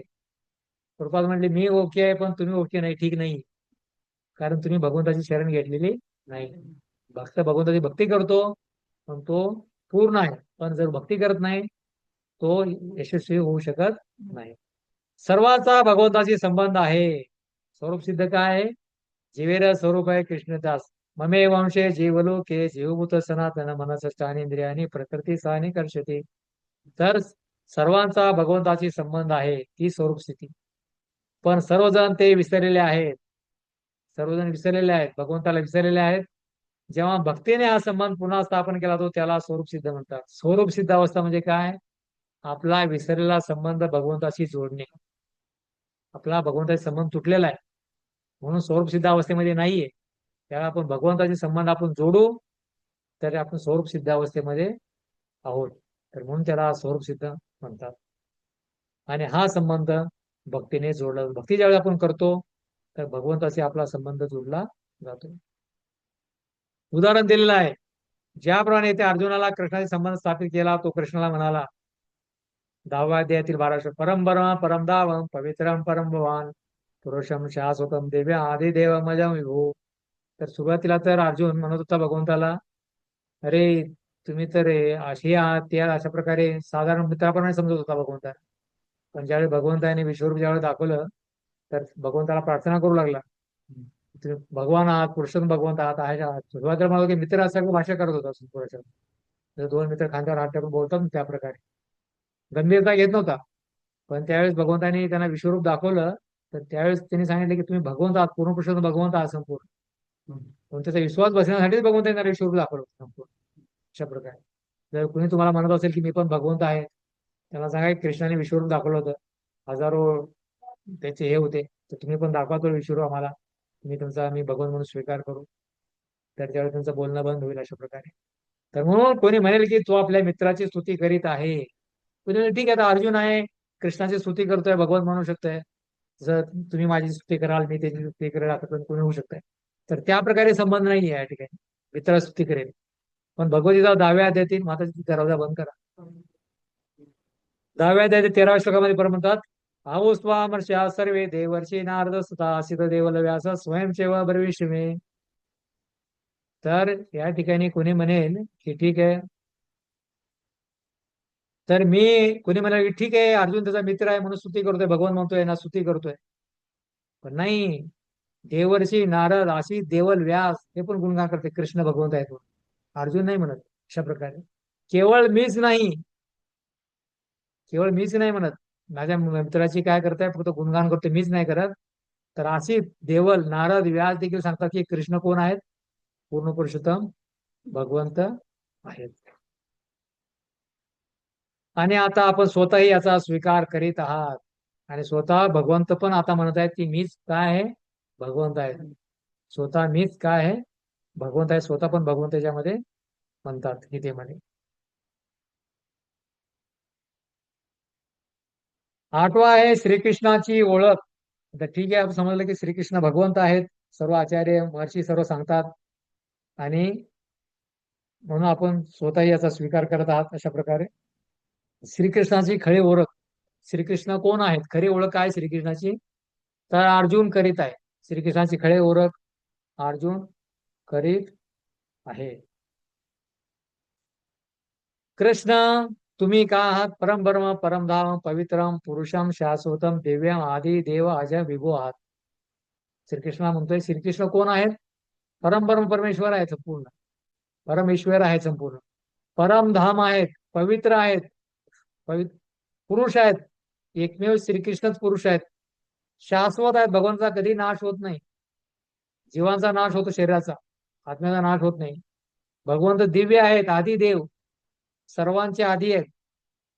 भगवंतांना आधी नाही आणि अनंतही नाही, आजी आहेत, सर्वात पुरातन आहेत भगवंत, विभू आहेत, फार मोठे आहात. अशा प्रकारे भगवंताचं एवढं गुणगान करतोय. कृष्ण तुम्ही का आहात? एवढे आहात. आणि हे संपूर्ण कोण करतात? संपूर्ण आसित देवल व्यास स्वयं आणि स्वतः पण तुम्ही म्हणता की मी पूर्ण पुरुष भगवंत आहे. म्हणून गीतेमध्ये भगवान म्हणतात अहम सर्वस्य प्रभो मता सर्व प्रवर्तिती मत्वा भजन्ते मा भूदास भाव समुत्था भोक्ता रामेद तपसा सर्वलोकमय शरम सूरज सर्वभूताना ज्ञात्वा शांती मा प्रचेती. अशा प्रकारे भगवंत पूर्ण गीतेमध्ये अनेक ठिकाणी म्हणतात की मी भगवंत आहेत, माझ्याकडून सर्व काही येत आहे, मीच नियंत्रित करताय संपूर्ण. अशा प्रकारे भगवंत म्हणताय. तर ही श्रीकृष्णाची ओळख आहे. श्रीकृष्णाची खरी ओळख आहे संपूर्ण अर्जुन करतोय. चुकीची ओळख काय आहे? श्रीकृष्णाची चुकीची ओळख आहे जीव कृष्णा समान आहे. तर आपण कृष्णा समान कधी बनवू शकतो? तुम्ही गोवर्धन पर्वत कधी उचलणार? 16,108 वेळेला स्त्रियावर विवाह करू शकाल तुम्ही? एवढा ऐश्वर्य आपल्याकडे आहे. षड ऐश्वर्य कोण आपण आहात का? नाही. सुंदरता, भगवंताकडे ज्ञान आहे, वैराग्य आहे, शक्ती आहे, कीर्ती आहे, बल आहे, त्याकडे नाही एवढं. म्हणून चुकीची ओळख आहे. जीव म्हणतोय की मी कृष्णा समान आहे, तर ही चुकीची ओळख आहे. जीव कृष्णा समान आहे, पण जीव कधी कृष्णाची बरोबरी करू शकत नाही. श्रीकृष्ण साधारण व्यक्ती आहेत, माझ्यासारखेच व्यक्ती आहेत. माझं पण नाव कृष्ण आहे, माझं पण घर आहे, 1 BHK आहे, तर मी पण कृष्णाची बरोबरी करते. मी पण गीता लिहू शकतो, मी पण बोलू शकतो, मला एवढे श्लोक पाठ आहे संपूर्ण. तर हे व्यक्ती म्हणतात की जीव कृष्णासमान आहे, श्रीकृष्ण साधारण व्यक्ती आहेत. अशा प्रकारे श्रीकृष्णाला साधारण व्यक्ती समजले आणि साधारण व्यक्तीला श्रीकृष्ण समजले, ही चुकीची ओळख आहे. अशा प्रकारे म्हणून गीता समजण्याचा योग्य भाव कोणता आहे? गीता समजत असेल तर भाव काय पाहिजे? तर चुकीच्या भावाने गीता समजून शकणार नाही. जोपर्यंत जीवनामध्ये कृष्ण पूर्ण पुरुषोत्तम भगवंत आहेत हे आपण हे करणार नाही, तोपर्यंत आपल्याला जीवनामध्ये गीता समजून येणार नाही. योग्य भाव कोणता? कमीत कमी शास्त्राच्या दृष्टीने तरी श्रीकृष्ण भगवंत आहे ते मान्य करून गीता समजून घ्यावी लागेल. आणि आता गीता एक परम रहस्य आहे. शास्त्राच्या दृष्टिकोनात ठीक आहे बाबा, मला माहित नाही, ज्ञान नाही, पण शास्त्रामध्ये सांगितलेलं आहे की कृष्ण पूर्ण पुरुषोत्तम भगवंत आहे, तर त्यानुसार गीता समजून घ्यावी लागेल. जोपर्यंत श्रीकृष्ण पूर्ण पुरुषोत्तम भगवंत आहेत तो पण समजणार नाही, तोपर्यंत आपल्याला गीता समजणार नाहीये. पहिला आपल्याला गीता समजण्याच्या अगोदर कृष्ण पूर्ण पुरुषोत्तम भगवंत आहेत पूर्णपणे विश्वास ठेवावा लागेल. जर तुझ्या मनामध्ये संशय आहे, शंका आहे की अरे कृष्णाने हे केलं ते केलं, कोणाचे कपडे चोरले, एवढं युद्ध केलं, हे रण सोडून पळून गेले, सर्व काही काही शंका आहेत, त्या संपूर्ण शंकाचं निरसन करून घ्या. पूर्ण विश्वास ठेवा की कृष्ण भगवंत आहेत, त्याच्यानंतर गीता समजू शकतो. तर थोडी पण शंका आहे कृष्णाबद्दल तर गीता समजून येणार नाही. म्हणजे पूर्णपणे कृष्णाबद्दल पूर्णपणे ज्ञान पाहिजे. कृष्ण भगवंत आहेत, त्यांची सेवा करणं माझं कर्तव्य आहे. अन्यथा गीता समजून येईल, अन्यथा ते एक परम रहस्यच राहील, एक गुपित एक ग्रंथ राहील, ज्ञान राहील फक्त, पण ते समजून येणार नाही जोपर्यंत कृष्णाला भगवंत म्हणून स्वीकार करणार नाही तोपर्यंत. गीता काय आहे? गीतेचा उद्देश मानवाला अज्ञानातून बाहेर काढणे आहे. गीतेचा उद्देश काय आहे? अज्ञानामधून बाहेर काढणे ज्ञानाद्वारे, हा गीतेचा उद्देश आहे. गीतेचा उद्देश पैसा कमवणे, राजनीती करणे, हिंदू धर्माचा प्रचार करणे हा उद्देश नाहीये. तर प्रत्येक मानवाला अज्ञानातून बाहेर काढणे, त्याला ज्ञान प्राप्त करणे हा गीतेचा उद्देश आहे. युद्धाच्या समस्येतून गुरफटलेल्या अर्जुनाने शरणागतून गीता श्रवण केले, अज्ञानातून दूर केले. त्याचं उदाहरण आहे अर्जुन. युद्धाची समस्या होती, भ्रमित अवस्थेमध्ये होता, काय करू काय, माझ्या समोर माझे पुत्र आहेत, भाऊ आहेत, आजी आजोबा नाते सर्व उभे आहेत, आणि कृष्ण म्हणतात की तू युद्ध कर. आपण तर करू का कधी असे नातेवाईकाबरोबर युद्ध? तर अर्जुन पण भ्रमित अवस्थेमध्ये होता, पण कृष्णाच्या आदेशाचे त्याने पालन केलं, पूर्ण गीता श्रवण केली, आणि शेवटी अर्जुनाने सांगितलं की नष्टो मोह स्मृती लब्धा करीशी वचन, सर्व माझा मोह नष्ट झालेला आहे आणि तुम्ही सांगाल ते मी करण्यासाठी तयार आहे. तर अर्जुनामध्ये एवढं परिवर्तन झालं. तर गीता श्रवण केल्यानंतर हे परिवर्तन झालं, आणि शरणागत झाला, श्रवण केलं, आणि अज्ञानातून तो दूर झाला आणि विजयी झाला. अशा प्रकारे त्याचप्रमाणे प्रत्येक जीव समस्याने वेढलेला आहे, कारण आपण असतमध्ये आहोत. प्रत्येक जीव समस्याने वेढलेला आहे. आपण असत म्हणजे सत्यामध्ये नाही, असत्याचा मार्ग पालन करतोय. म्हणून असंख्य मनुष्यात काहीच लोक आता तो ब्रह्मजिज्ञासा करतात, प्रकट करतात. आपण असत्याच्या मार्गामध्ये आहोत. सर्व आध्यात्मिक, आदी भौतिक, आदी देवी सर्व समाजाने जगडलेला आहोत संपूर्ण. तर त्यामधून मनुष्याने प्रश्न निर्माण केला पाहिजे, मी कोण, भगवंत कोण, माझा भगवंताचे काय संबंध आहे?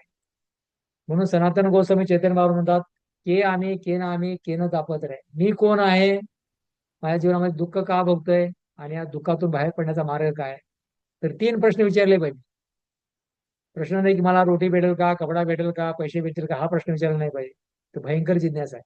तर ब्रह्मजिज्ञासा केली पाहिजे. काय ब्रह्मजिज्ञासा? मी कोण आहे, भगवंत कोण आहे, आणि माझ्या जीवनामध्ये दुःख काय मिळते, तर ह्या दुःखातून मी कसं बाहेर पडू शकतो, असे 3-4 प्रश्न विचारले पाहिजे व्यक्ती. तर ती आहे आता तो ब्रह्म जिज्ञासा. तर हे जे लोक आहेत, हजारो मनुष्यामध्ये काहीच लोक करतात, सर्व जिज्ञासा करत नाहीत. तर मुंबईमध्ये किती लोक आहेत कशी जिज्ञासा करतात? मंदिरमध्ये येणारे किती लोक असतात? फार कमी लोक असतात, 0.1% पण नसतात जिज्ञासा करणारे. अशा प्रकारे तर हा गीतेचा उद्देश आहे, आता तो ब्रह्म जिज्ञासा. आणि ती जी आहे, काहीच लोक त्याच्यामध्ये भाग घेतात, जिज्ञासा करतात. ब्रह्मजिज्ञासा काय आहे? ब्रह्मजिज्ञासा काय आहे? तर मी अगोदर सांगितलं की मी दुःख का भोगवत आहेत. आपण सर्व समजतंय की मी दुःखी आहे का सुखी आहे. दुःखी आहोत ना आपण संपूर्ण. सुख फार कमी आहे, क्षणासाठीच आहे, पण दुःख जास्त आहे. म्हणून तुकाराम महाराज म्हणतात, सुख जवसा वडे दुःख पर्वत आहे. तर दोन दुःखामध्ये जेवढं अंतर आहे तेवढं सुख आहे. दोन दुःखामध्ये जेवढं अंतर आहे तेवढं सुख आहे. अशा प्रकारे तर आपण दुःखी आहोत, दुःख भोगवत आहोत. आध्यात्मिक, आदिभौतिक, आदिदैविक तीन तापापासून. आध्यात्मिक मन आणि इंद्रियाद्वारे आहे, आदिभौतिक दुसऱ्या जीवाद्वारे आहे, मच्छर आहे, डास आहेत, माणसाद्वारे आहेत, शेजाऱ्याद्वारे आहेत, आणि आदिभौतिक क्लेश आहेत, भूकंप आहे, अतिवृष्टी आहे, अशाद्वारे पण आपण दुःख भोगत आहोत. मृत्यूनंतर कोठे जाणार, मृत्यू होणार आहे, मृत्यूनंतर कोठे जाणार जिज्ञासा केली पाहिजे. मृत्यूनंतर मी कोठे जाणार, सर्व काही जळून खाक होणार, काय काय होणार, शरीराचा नाश होणार आहे, पण आत्मा कुठं जाईल ही जिज्ञासा केली पाहिजे. असे प्रश्न करणारे आस्तिक श्रद्धाळू गीतेचे खरे विद्यार्थी आहेत. हे जे प्रश्न करणारे आस्तिकवादी आहेत, नास्तिकवादी नाही आहेत. नास्तिकवादी म्हणजे की सर्व काही जळून नाश होणार आहे, राख होणार आहे संपूर्ण. भस्मीभूत असे देह कुतो महत्वपूर्ण गुन्हा, हे की नाही. चार वाक्यामध्ये तत्वज्ञान आपण चर्चा करतो पाठीमागे, की खा प्या मौज मजा करा, पैसे नसतील तर कर्ज काढा, टाका डाला, काही करा, पण तुपामध्ये खा. कोणी म्हणाल की मग कर्ज काढलं तर ते मागायला आलं तर काय करणार. कोण बघितलं कोणी तेव्हा होणार आहे काय, जळून राख होणार आहे शरीराची. तूप पण गेलं, सर्वच गेलं, सर्व कोण मागणार आहे अशा प्रकारे. तर हे नास्तिक तत्वज्ञान आहे. तर शरीर नाशवान आहे पण आत्मा शाश्वत आहे. तर आत्मा दुसरं शरीर धारण करतो. तर हे असे जे प्रश्न विचार, मी दुःख का भोगत आहे आणि मृत्यूनंतर कुठे जाणार, जिज्ञासा करणारे गीतेचे खरे विद्यार्थी आहेत. अशा प्रकारे उदाहरणार्थ त्याचा अर्जुन आहे. अर्जुन अशा प्रकारे भगवंताला जिज्ञासा करतोय. शुद्ध भक्त भक्ता भ्रमित होतात. अर्जुन जो होता भगवंता भक्त होता, का भ्रमित झाला तो अर्जुन.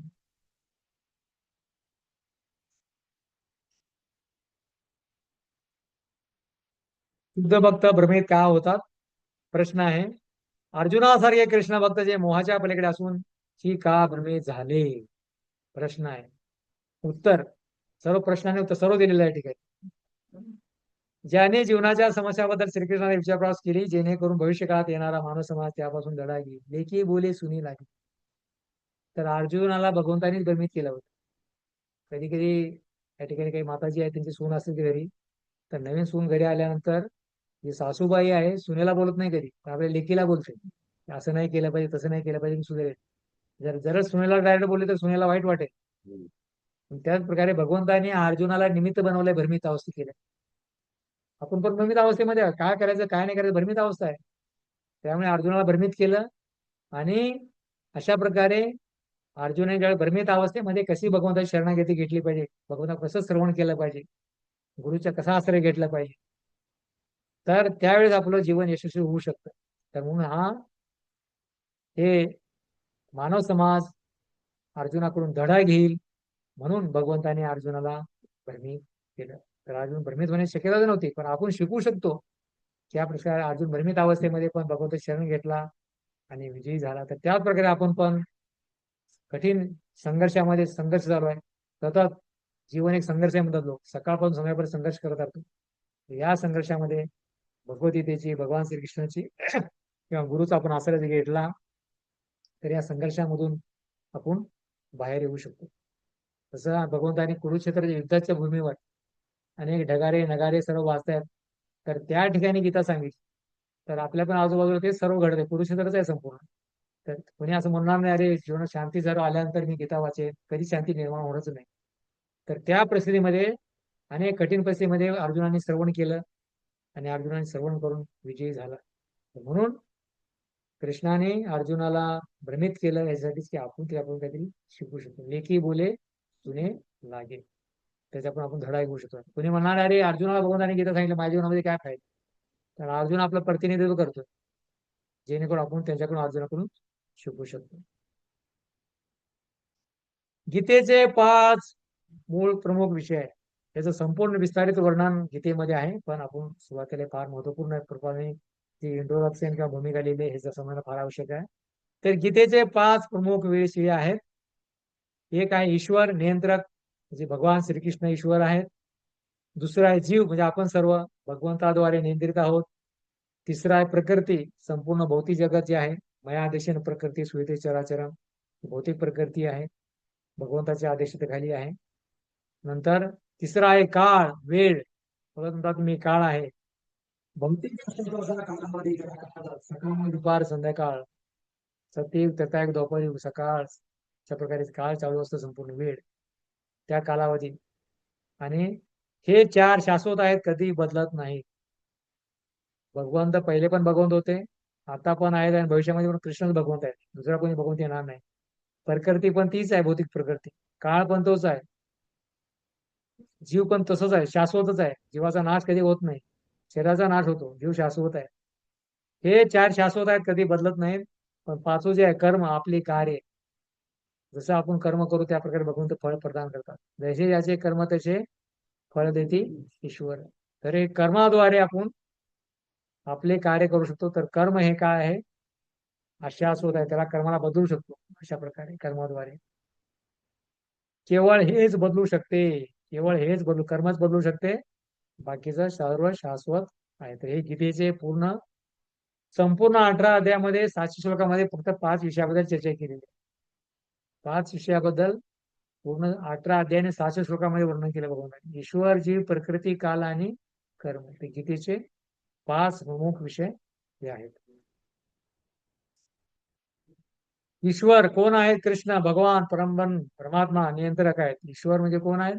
कृष्ण आहेत, पूर्णप्रसन्न भगवान आहेत, ब्रह्मन आहेत, परमात्मा आहे, नियंत्रक आहेत.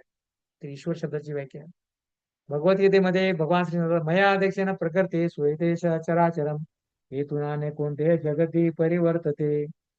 तर भगवान श्री म्हणतात की मया अध्यक्षेन, माझी भौतिक प्रकृती जी आहे माझ्या आदेशानुसार कार्य करते. कृष्ण आदेशाच्या मायेद्वारे भौतिक कार्यकलाप चालले जातात. म्हणून भगवंत म्हणतात की माझ्या आदेशानुसार भौतिक प्रकृती कार्य करते, मी त्याचा अध्यक्ष आहे संपूर्ण. जर मी हे आदेश काही त्याला हे केलं नाही, नियंत्रित केलं नाही, कुठलेही कार्य काही होत नाही. या भौतिक सृष्टीच्या सर्व कार्यावर परमेश्वराचे नियंत्रक असते. सूर्य, चंद्र, ग्रह सर्व चालतात भगवंताच्या आदेशानुसार चालतात. म्हणून भगवंत म्हणतात माझ्या भयाने सूर्य आणि चंद्र काय करतात? प्रकाश देतात. सूर्य उगवतो, प्रकाश देतो, चंद्र रात्री प्रकाश देतो, वारा आणि संपूर्ण माझ्या भीतीने वाहतो, संपूर्ण अशा प्रकारे माझ्या भीतीने. म्हणून माझ्या आदेशानुसार हे कार्य करतात. म्हणून ह्या सर्व भौतिक सृष्टीच्या सर्व कार्यावर परमेश्वराचे नियंत्रक असते. उदाहरण दिलेलं आहे, लहान मुलाला मोटार गाडी घोड्याशिवाय चालते पाहून आश्चर्य वाटते, पण बुद्धिमान जातो की त्या मागे चालक आहे. लहान मुलगा पाहतो की मोटार गाडी आपोआप चालते, पण त्याला माहित नाही की आतमध्ये ड्रायव्हर बसलेला आहे. अशा प्रकारे त्यामध्ये ड्रायव्हर बसले, पण बुद्धिमान मध्ये की प्रत्येक गाडीमध्ये ड्रायव्हर बसलेला आहे म्हणून गाडी चालते. म्हणून प्रत्येक व्यक्तीला माहिती आहे की भौतिक जगत हे चाललेलं आहे, संपूर्ण सूर्य, चंद्र, हवा, पाणी, पाऊस. त्याच्या पाठीमागे कोणते कोण आहे? व्यक्ती आहे, नियंत्रक आहे, आणि ते म्हणजे भगवंत आहेत. त्याचप्रमाणे भौतिक सृष्टीचे चालक भगवंत आहे. भगवंताच्या आदेशानुसार ही भौतिक प्रकृती काय कार्य करते.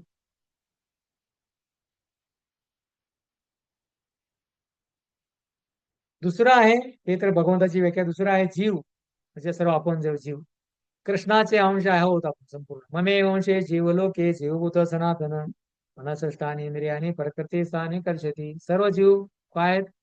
माझे अंश आहेत संपूर्ण. 84 लाख युनी आहेत, संपूर्ण भगवंताचे अंश आहे संपूर्ण. कुत्रा, डुकर, मुंगी सर्व जे काय भगवंताचे कृष्णाचे अंश आहे संपूर्ण. उदाहरण दिलेलं आहे, सोने व कण, सोने आणि सोन्याचा कण. जसं त्या प्रकारे समुद्राचं पाणी आहे खारट, अथांग समोर आहे, आणि आपण का आहोत? एका थेंबाप्रमाणे आहोत. तर तेच त्याच्यामध्ये भगवंताचे गुण आहेत. समुद्राच्या पाण्यामध्ये खारटपणा आहे, तर त्यापैकी एका थेंबा त्याच प्रकारे. तर त्या भगवंताचं जे हे आहेत गुण आहेत, सच्चिदानंद विग्रह भगवंत आहेत, तर तेच गुण आपल्यामध्ये पण आहेत. पण भगवंत सोन्याप्रमाणे आहेत, आपण कणाप्रमाणे आहोत. भगवंत सूर्याप्रमाणे आहेत, आपण त्या सूर्याच्या ठिणगीप्रमाणे आहोत. अशा प्रकारे सागर आणि थेंब, सोने आणि कण, सागर आणि थेंब. भगवंत सागराप्रमाणे आहेत, आपण थेंबाप्रमाणे आहोत. तर जीवामध्ये कृष्णाचे गुण कमी प्रमाणात आहेत, म्हणून कृष्ण परमेश्वर ईश्वर आहेत आणि जीव आदिन ईश्वर आहेत. भगवंताची आपण बरोबरी करू शकत नाही. भगवंत सागराप्रमाणे आहेत आणि आपण कशाप्रमाणे आहेत? थेंबाप्रमाणे आहेत. भगवंत महान आहेत आणि आपण अणु आहोत. भगवान परमेश्वर आहेत आणि आपण भगवंताच्या अधीन आहोत. तर हे जीवाची परिभाषा आहे. कृष्ण प्रकृती नियंत्रक आहेत, आपण त्याचे अंश असल्यामुळे प्रकृतीला नियंत्रित करू इच्छितो. भगवान म्हणतात की मी याचा नियंत्रक आहे, माझ्या आदेशानुसार प्रकृती कार्य करते, पण त्याचे अंश आहोत आपण. मग आपण कधी कधी म्हणतो की मला पण नियंत्रित करायची इच्छा आहे, अशा प्रकारे. भगवान म्हणतात की मी सर्व कार्य करतो, पण कधी कधी जीव पण म्हणतो की मला पण हे करायचं आहे, मला पण आनंद घ्यायचा आहे, मला पण हे करायचं आहे, ते करायचं आहे. पण भगवंताची आपण बरोबरी करू शकत नाही.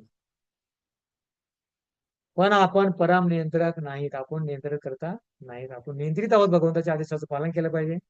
आपण परम नियंत्रक नाही. तर हे संपूर्ण जीवाची गुणधर्म आहे.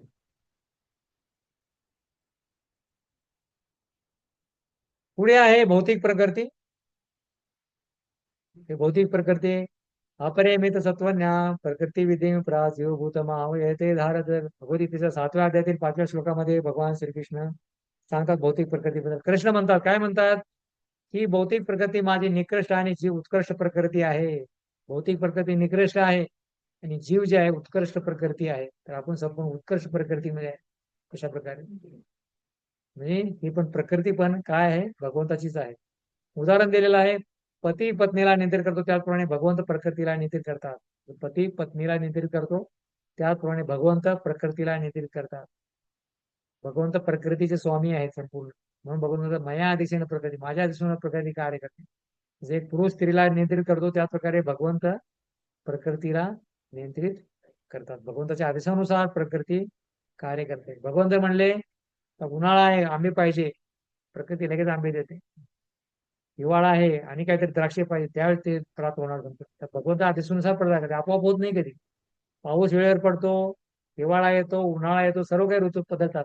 तर संपूर्ण भगवंताच्या आदेशानुसार होतं संपूर्ण. ही प्रकृती 3 गुणांनी बनलेली आहे. 3 गुण कुठले आहेत, सतोगुण, रजोगुण आणि तमोगुण. प्रकृती 3 गुणांनी बनलेली आहे. तर जीव ज्या गुणामध्ये असतो त्यानुसार ती प्रकृतीच्यावर काय करते, तिच्याकडून कार्य करून घेते. अशा प्रकारे सतोगुण असेल चांगलं कार्य करतो, रजोगुण असेल उत्तेजित कार्य करतो, भांडणं थंडे अशा प्रकारे. आणि नंतर तमोगुण असतो, निद्रा आळस ह्याच्यामध्ये बनला असतो. तर ही प्रकृती 3 गुणांनी बनलेली आहे. 3 दोरी आहेत, सतोगुण, रजोगुण आणि तमोगुण. ह्या 3 गुणांनी प्रकृती बनलेली आहे. 3 गुणाच्या व्यतिरिक्त प्रत्येक प्रकृतीमध्ये काही नाही.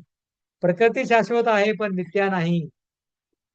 प्रकृती शाश्वत आहे पण मिथ्या नाही, चुकीची नाहीये. भगवंत सत्य आहे, जगत मिथ्य आहे, असं कधी होऊ शकतं. भगवंत सत्य आहे तर त्यांची प्रकृती पण शाश्वत असली पाहिजे, मिथ्या कसं असू शकते. आपण पाहतोय एवढ्या बिल्डिंग आहेत, गाड्या आहेत, ट्रेन आहेत, बीच आहे, मिथ्या आहे का? सत्य पाहतो आपण आपल्या डोळ्याने. कारण भगवान सत्य आहेत पण त्याची प्रकृती पण सत्य आहे, मिथ्या नाहीये, चुकीची नाहीये, खोटी नाहीये, सत्य आहे. पण कशी आहे, शाश्वत नाहीये, अशाश्वत आहे. प्रकृती शाश्वत आहे पण मिथ्या नाही. प्रकृती पण काय आहे, शाश्वत आहे पण मिथ्या नाहीये. भूतवा भूतवा पडले येते म्हणलेलं आहे. उन्हाळा पावसाळा बदल होत राहतो त्याचा, अशा प्रकारे. पण ती मिथ्या नाही, चुकीची नाहीये. जसं म्हणलं की आमचे वडील म्हणले की माझा वडील मिथ्या आहेत, घर मिथ्या आहे, परिवार मिथ्या, असं होऊ शकतं का? नाही. अशा सुद्धा परत परत परिवर्तन होणार आहे, आले गेले चालणार आहे असं, अशा प्रकारे. पण मिथ्या नाहीये, आहे ना.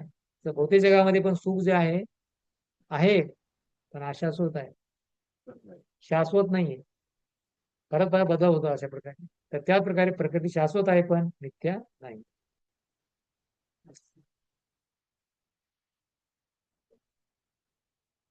काही शाश्वतच्या ठिकाणी अशाश्वत म्हटलं पाहिजे त्या ठिकाणी. अशाश्वत ते दोन्ही एकच आहे, शाश्वत आहे पण मिथ्या नाही. शाश्वत मिथ्या नाही, खोटी नाही. उदाहरण दिलेलं आहे, पावसाळ्यात शेतातील पिके हिरवेगार असते पण पावसाळ्यानंतर ते वाळून जाते.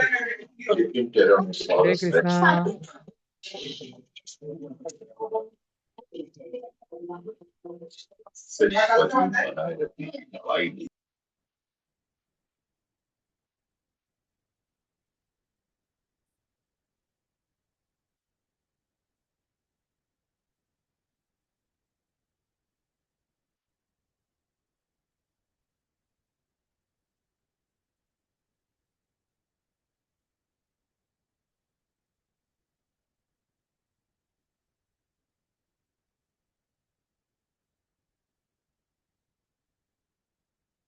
उदाहरण दिलं, पावसाळ्यात शेतातील पिके हिरवेगार असते, पण पावसाळ्यानंतर ते वाळून जाते.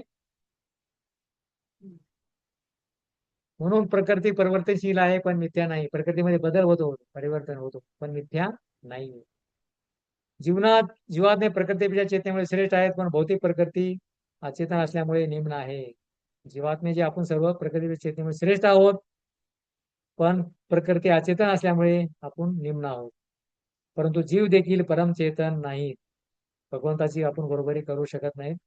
आपण परमचेतन आहोत, तर भगवंताच्या आदेशाखाली आपण कार्य करत आहोत. काळ, चौथा आहे काळ. या वेळेमध्ये जीवात्मा भगवंताच्या परवानगीने प्रकृतीमध्ये कर्म करीत असतो. काळ, जे काही भगवंत आपल्याला हे शरीर दिलेलं आहे, तर भगवंताच्या प्रमाणेच प्रकृतीमध्ये आपण कर्म करीत असतो काळामध्ये. आणि पाचवा आहे कर्म. भगवंताच्या प्रमाणेच कर्म होत असते. भगवद्गीता 13वा अध्याय, क्षेत्र क्षेत्रज्ञ आणि ज्ञान. शेत आहे, शेतकरी आहे आणि शेत करणारा व्यक्ती, 3 व्यक्ती अशा प्रकारे. शेत, शेतकरी आणि शेत अशा प्रकारे ती परवानगीनेच कर्म करीत असतो. म्हणजे क्षेत्र आहे हे पाहिजे, किंवा शेत पाहिजे, किंवा शेतकरी पाहिजे, आणि ज्ञान पाहिजे. 3 गोष्टी पाहिजे, क्षेत्र, क्षेत्रज्ञ आणि ज्ञान. तर अशा प्रकारे जमीन आहे, जमीनला जाणारा व्यक्ती आहे, आणि ते कार्य कसं करायचंय ते ज्ञान पाहिजे. शेत, शेतकरी आणि ज्ञानवान व्यक्ती, 3 महत्वाचे अशा प्रकारे. तर हे कर्म आहे अशा प्रकारे. जीवात्म्याची चेतना आपल्या शरीरापुरतीच मर्यादित आहे, पण भगवंत प्रत्येकाची चेतना जाणतात. आपल्या जे काही भगवंत चेतना दिलेली आहे भगवंतानी, तर फक्त आपल्या शरीराशी संबंधित आहे, सर्वांशी संबंधित नाही. तुमच्या शरीरामध्ये काय चाललंय हे मला माहित नाही, पण भगवंताला प्रत्येक जीवाच्या हृदयामध्ये काय चाललंय संपूर्ण भगवंताला त्याचं ज्ञान आहे. तर म्हणून भगवंत श्रेष्ठ आहेत, जीव सर्वज्ञ नाहीत. ते परमात्मा रूपात, भगवंत परमात्मा रूपात काय असतात, सर्वांच्या हृदयात नियंत्रकाच्या रूपामध्ये आहेत. सर्वांच्या हृदयामध्ये नियंत्रकाच्या रूपात आहे. भगवंत परमात्म्याच्या रूपाने प्रत्येकाच्या हृदयामध्ये नियंत्रित करतात आपल्याला संपूर्ण. बाहेरून गुरु साधू शास्त्र करतात, आणि हृदयातून बुद्धी देणारे संपूर्ण भगवंतच परमात्मा रूपाने आपल्याला काय करतात, नियंत्रित करतात. जीवाला इच्छेनुसार कर्म करू देतात. परमात्मा भगवंत आहे, जीव म्हणेल ठीक आहे मला हे खायचं आहे, प्यायचं आहे, हे करायचं आहे, ठीक आहे मध्ये इच्छा तथा करू. पण भगवंत त्याच्यामध्ये कधीच जबरदस्ती करत नाही, इच्छेनुसार. कोण म्हणाले मला दुःख भोगायचं आहे, ठीक आहे मध्ये ठीक आहे दुःख भोगतो. कोण मला आनंद घ्यायचा आहे, ठीक आहे आनंद घे. पण जीवामध्ये भगवंताने स्वातंत्र्य दिलेले आहे, कधी बाधा आणत नाही जीवाच्या ह्याच्यामध्ये. तर भगवंत म्हणलं असे नाही तू बघ हरे कृष्णा मंत्र जप कर, भक्तीच कर, हे नाही केला तर तुला हे करेल. जीवाला स्वातंत्र्य नाही, पण भगवंताने जीवाला स्वातंत्र्य दिलेलं आहे, तर त्या स्वातंत्र्याचा उपयोग कसा करायचा. तर म्हणून हे जो जीव आहे आणि परमात्मा आहे, एका झाडामध्ये 2 पक्षी आहेत. एक पक्षी जो आहे जीवात्मा फळे खातोय, दुसरा जो आहे त्याकडे बघतोय, फक्त लक्ष देतोय, हा काय काय करतोय, संपूर्ण काय वाईट करतोय, काय चुक करतोय. म्हणून महाराज म्हणत होते की परमात्मा जे आपल्या हृदयामध्ये 24 तास CCTV कॅमेरा लावून आहे. जगाला फसवतो, लोकाला फसवू शकतो, भगवंताला फसवू शकत नाही. 24 तास कॅमेरा चालू आहे. रात्री झोपल्यानंतर कॅमेरा चालू असतो, ती काय काय करतो. पण व्यक्ती रात्री झोपल्यानंतर पण स्वप्न पाहतात, दिवसा जे पाहतात ते रात्री स्वप्न होतात. अशा प्रकारे जीवाच्या इच्छेनुसार भगवंत कर्म करू देतात. जीवाच्या मनाला देखील ओळखतात, जीवाच्या मनाला ह्याला देखील ते ओळखतात परमात्मा रूपामध्ये. कर्माची व्याख्या काय आहे, कर्म कशा प्रकारे, कर्म पाचवा विषय आहे कर्म. कर्माची व्याख्या काय आहे, काळ व 3 गुणांच्या पलीकडे आहे कर्म. काळ व 3 गुणांच्या पलीकडे आहे. काळाच्या अधीन गुणाच्या वेगवेगळ्या संयोगाने केलेले कार्य म्हणजेच कर्म आहे. काळाच्या अधीन गुणाच्या वेगवेगळ्या संयोगाने, सतोगुण, रजोगुण, तमोगुण, वेगळ्या किंवा तिघाचा संयोगुण आहे, किंवा 2 संयोग आहे, किंवा एकटाच संयोगुण आहे, त्या कार्यानुसार केलेलं कार्य म्हणजे काय आहे, कर्म. उदाहरण दिलेलं आहे, व्यापारी कमावला तर सुखी, गमावला तर दुखी होतो. कर्म, पैसे जर त्याने कमावले तर सुखी होतो, गमावला तर तो काय होतो, दुखी होतो. त्याचप्रमाणे प्रत्येक क्षेत्रात सुख दुःख आहे, हेच कर्म आहे. प्रत्येक क्षेत्रात सुख पण आहे आणि दुःख आहे, आणि तेच काय आहे, कर्म आहे. चांगले कार्य करू चांगले फळ मिळणार, वाईट कार्य करू वाईट फळ मिळणार, तर तेच काय आहे, चांगले कर्म आहे किंवा वाईट कर्म. वाईट कर्माचे फळ वाईट मिळतील, चांगल्या कर्माचे फळ चांगले मिळतील. कर्म शाश्वत नाही, परिवर्तनीय आहे. कर्म शाश्वत नाही, तर परिवर्तन आहे. तुम्ही या जीवनामध्ये काहीतरी पाप कार्य केलं, तर पुढच्या परत काही वर्षानंतर तुम्ही चांगलं कार्य केलं, तर काय त्यामध्ये परिवर्तन होऊ शकते. अशा प्रकारे म्हणून ब्रह्मसंहितेमध्ये ब्रह्माजी म्हणतात, कर्माने निर्धातूची भक्ती बांधा. तुम्ही काहीतरी काहीतरी फार वाईट कार्य केलेलं आहे, त्याचा दंड तुम्हाला काहीतरी फार मोठा भेटणार आहे. मग तुम्ही जर भक्ती करून चांगल्या प्रकारे जर कर्म केला, तर तुमच्यावर मोठं संकट येणार आहे. त्या मोठ्या संकटातून तुम्ही बाहेर जाऊ शकता. छोटं संकट येईल अशा प्रकारे. तर म्हणून हे परिवर्तनीय आहे. तुम्ही चांगले कर्म केल्याने चांगली गती प्राप्त होईल, वाईट कर्म केल्याने वाईट गती. तर आपण भगवंताला म्हणू शकत नाही रे माझ्या जीवनामध्ये वाईट काय घडते अशा प्रकारे. तर चिंचेचं बीज रोवलं, आंब्याचं बीज रोवलं, तर त्या प्रकारे मिरचीचं तर तेच फळ मिळणार आहे तुम्हाला. म्हणून भगवतीमध्ये मध्ये एक विषय आहे, चांगल्या लोकांच्या जीवनामध्ये वाईट काय घडते.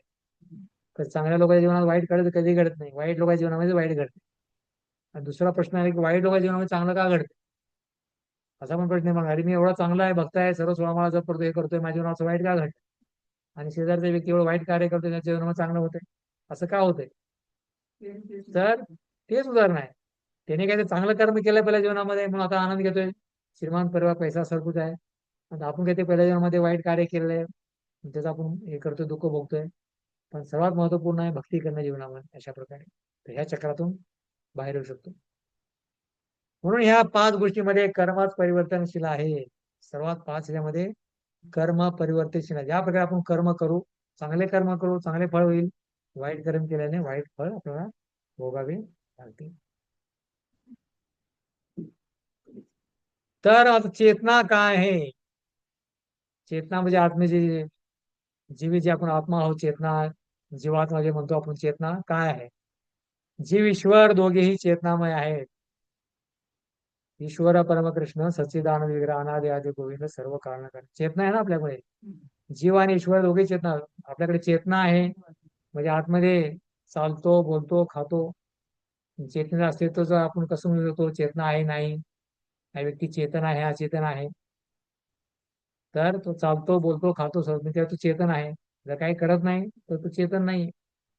तर ही चेतना काय आहे, जीव आणि ईश्वर दोघी चेतनामय आहेत. सत शाश्वत आहेत, चेतनामय आहेत आणि आनंदमय आहेत, दोघेही आहेत. भगवंताची चेतना दिव्य आहे. जेव्हा ते भौतिक प्रकृतीमध्ये जातात तेव्हा देखील त्याची चेतना दूषित होत नाही. भगवंताची चेतना दिव्य आहे, तर आपली चेतना दिव्य नाही.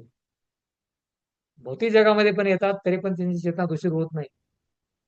जसं पाणी असते, आकाशातून पडल्यानंतर जमिनीला स्पर्श होतो तर ते दूषित होतं. पण भगवान जरी आध्यात्मिक जगातून भौतिक जगात जरी आले तर भगवान ते दूषित राहत नाही. शेवट्या शेवटूनच राहतात भगवंत. पण जीव ज्यावेळेस पतन होतं तर जीव दूषित होतो. म्हणून भक्तिविनोद ठाकूर एक सुंदर भजन म्हणतात, भुलिया तुम्हारे संसारे आचिया ते नाना विदेवता. भगवंताला विसरून जीव या भौतिक जगामध्ये येतो तर अनेक परिवार आहेत, मित्र आहेत, सोसायटी आहे, त्याच्या संघामध्ये येतो आणि काय होतो, तो दूषित होतो. पण भगवंत त्या प्रकारे दूषित होत नाही. ते पूर्णपणे भगवंत उदाहरण दिलेलं आहे. रंगीत काचेतून निघणारा किरण रंगीत दिसतो. रंगीतून काचेतून निघणारा किरण, तुम्ही जर ते काहीतरी काचेचं हे पाहून तुम्ही जर काही तुकडे टाकले तर ते किरण जर पाहिला तर ते पण रंगीत दिसतो. तर त्याच प्रकारे ज्या प्रकारे आपण हे चेतना आहे, तर त्याच प्रकारे तुम्ही त्याला हे पाहू शकता अशा प्रकारे. परंतु भगवंताच्या चेतनेत असे परिवर्तन होत नाही, तसेच ते भौतिक वस्तू देखील नाही. आपल्या चेतनेमध्ये बदल होतो, जसा संग तसा रंग. जसा संग करू तसा रंग बनू शकतो, पण भगवंतामध्ये तसं नाही. जरी त्यांची चेतना दूषित झाली तरी त्याच्या गीतेला महत्व राहत नाही. जरी त्यांची चेतना दूषित झाली तरी त्यांच्या गीतेला महत्व राहत नाही. जर त्यांची चेतना दूषित झाली भगवंताची तरी त्या गीतेला महत्व राहत नाही. तर हा शब्द जरा घेतला, जरी त्यांची चेतना दूषित झाली तरी त्यांच्या, शब्द थोडा वेगळा आहे, जरी भगवंताची चेतना जर दूषित झाली तरच त्यांच्या गीतेला महत्व राहणार नाही. पण भगवंताची चेतना दूषित होत नाही. कारण हे जे ज्ञान दिलेलं आहे अपौरुषीय आहे, साधारण पुरुषांनी दिलेलं नाही. साधारण पुरुषामध्ये 4 प्रकारचे दोष आहेत. कुठले कुठले दोष आहेत ईश्वरमध्ये चर्चा करतो आपण. 4 प्रकारचे दोष आपल्यामध्ये सर. चुका करतो, भ्रमित अवस्था होतो, फसवतो आणि काय असं होतं फसवण्याची वृत्ती. 4 प्रकारचे अशा प्रकार. पण भगवंतामध्ये ते नाही आहेत. तर भगवंत जरी चेतना दूषित झाली तरच त्यांच्या गीतेला महत्व राहणार. पण भगवंत कधी दूषित होत नाही. ते तर शुद्ध आहेत, आपोआप शुद्ध आहेत. पण आपली चेतना दूषित झाल्यामुळे आपल्याला त्याला शुद्ध करायचे आहे. भगवंताची चेतना जरी शुद्ध झाली तरी त्यांच्या गीतेला महत्व असं म्हणत नाही. पण त्या ठिकाणी म्हणलं की जर आपली चेतना दूषित झाली तर त्याला काय करायचं आहे, शुद्ध करायचे. आणि शुद्ध करण्याचा मार्ग काय आहे, भक्ती. शुद्ध करण्याची विधी म्हणजे भगवंताची भक्ती आहे. जरी दूषित झाले तर भगवंत एवढी शक्ती आहे, खरं शुद्ध होतील. उदाहरण दिलं जातं, सूर्याचं उदाहरण आहे. सूर्य जर घाणीवर जरी पडला किंवा गटावर जर पडला तरी सूर्य काही दूषित होत नाही. उलट त्याचं बाष्पीभवन घेऊन परत त्या जागेला शुद्ध करतो. तर त्या प्रकारे पण आपण जर दूषित अवस्थेमध्ये गेला कुठलं मध्यालय किंवा ह्याच्यामध्ये तर आपण दूषित होऊन जाऊ. पण भगवान त्या ठिकाणी जर गेले तर सर्व शुद्ध होऊन त्या ठिकाणी. तर त्या आपल्याला जर आपण अशुद्ध आहोत, शुद्ध व्हायचं आपल्याला, तर शुद्ध होण्याची विधी म्हणजे भगवंताची भक्ती करणे आहे. भक्तीच कार्य इतर भौतिक कार्याप्रमाणे वाटत तरी ती दिव्य आहे. भक्ती जी आहे आपण सर्व आणि कीर्तन स्मरण जे काय करतो आपण नवविधा भक्ती, जरी भौतिक कार्याप्रमाणे वाटत असेल, अरे तो पण करतोय, मी पण तोच करतोय, तरी पण त्याच्यामध्ये ते संपूर्णपणे दिव्य आहे. कुठल्या प्रकारचं हे नाही. भक्तीचं कार्य संपूर्णपणे दिव्य आहे.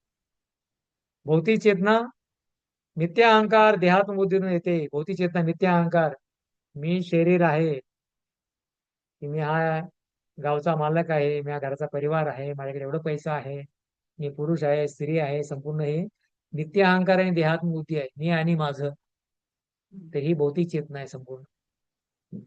जीव आपले स्वरूप ओळखीत नाहीत. नित्या भावनेमध्ये, भौतिक चेतनेमध्ये, देहात्म बुद्धीमध्ये जीव आपले स्वरूप ओळखत नाही. तर आपले स्वरूप स्थिती काय आहे, जीवेर स्वरूप आहे कृष्ण ध्यास. तर जीव ज्यावेळेस विसरतो, भौतिक चेतनेमध्ये येतो, तर नित्य अहंकार देहात्म बुद्धीमध्ये तो येतो आणि तो मी आणि माझा म्हणतो. पण मी म्हणजे शरीर नाही, मी म्हणजे आत्मा आहे आणि आत्म्याचं कर्तव्य आहे भगवंताची सेवा करणे. हा खरा अहंकार आहे. हीच अर्जुनाची स्थिती होती. भौतिक चेतनेमध्ये अर्जुन आला होता. अर्जुनाची स्थिती भगवंताने सांगितलं की तू आता काय कर, युद्ध कर. तर अर्जुन म्हणला मी युद्ध कसं करणार, माझ्या समोर संपूर्ण माझे आजोबा आहेत, गुरु आहेत, शिक्षक आहेत, भाऊ आहेत, बंधू आहेत. तर यांना मी जर मारलं तर काय होईल, मला 5 कारणे देतो अर्जुन.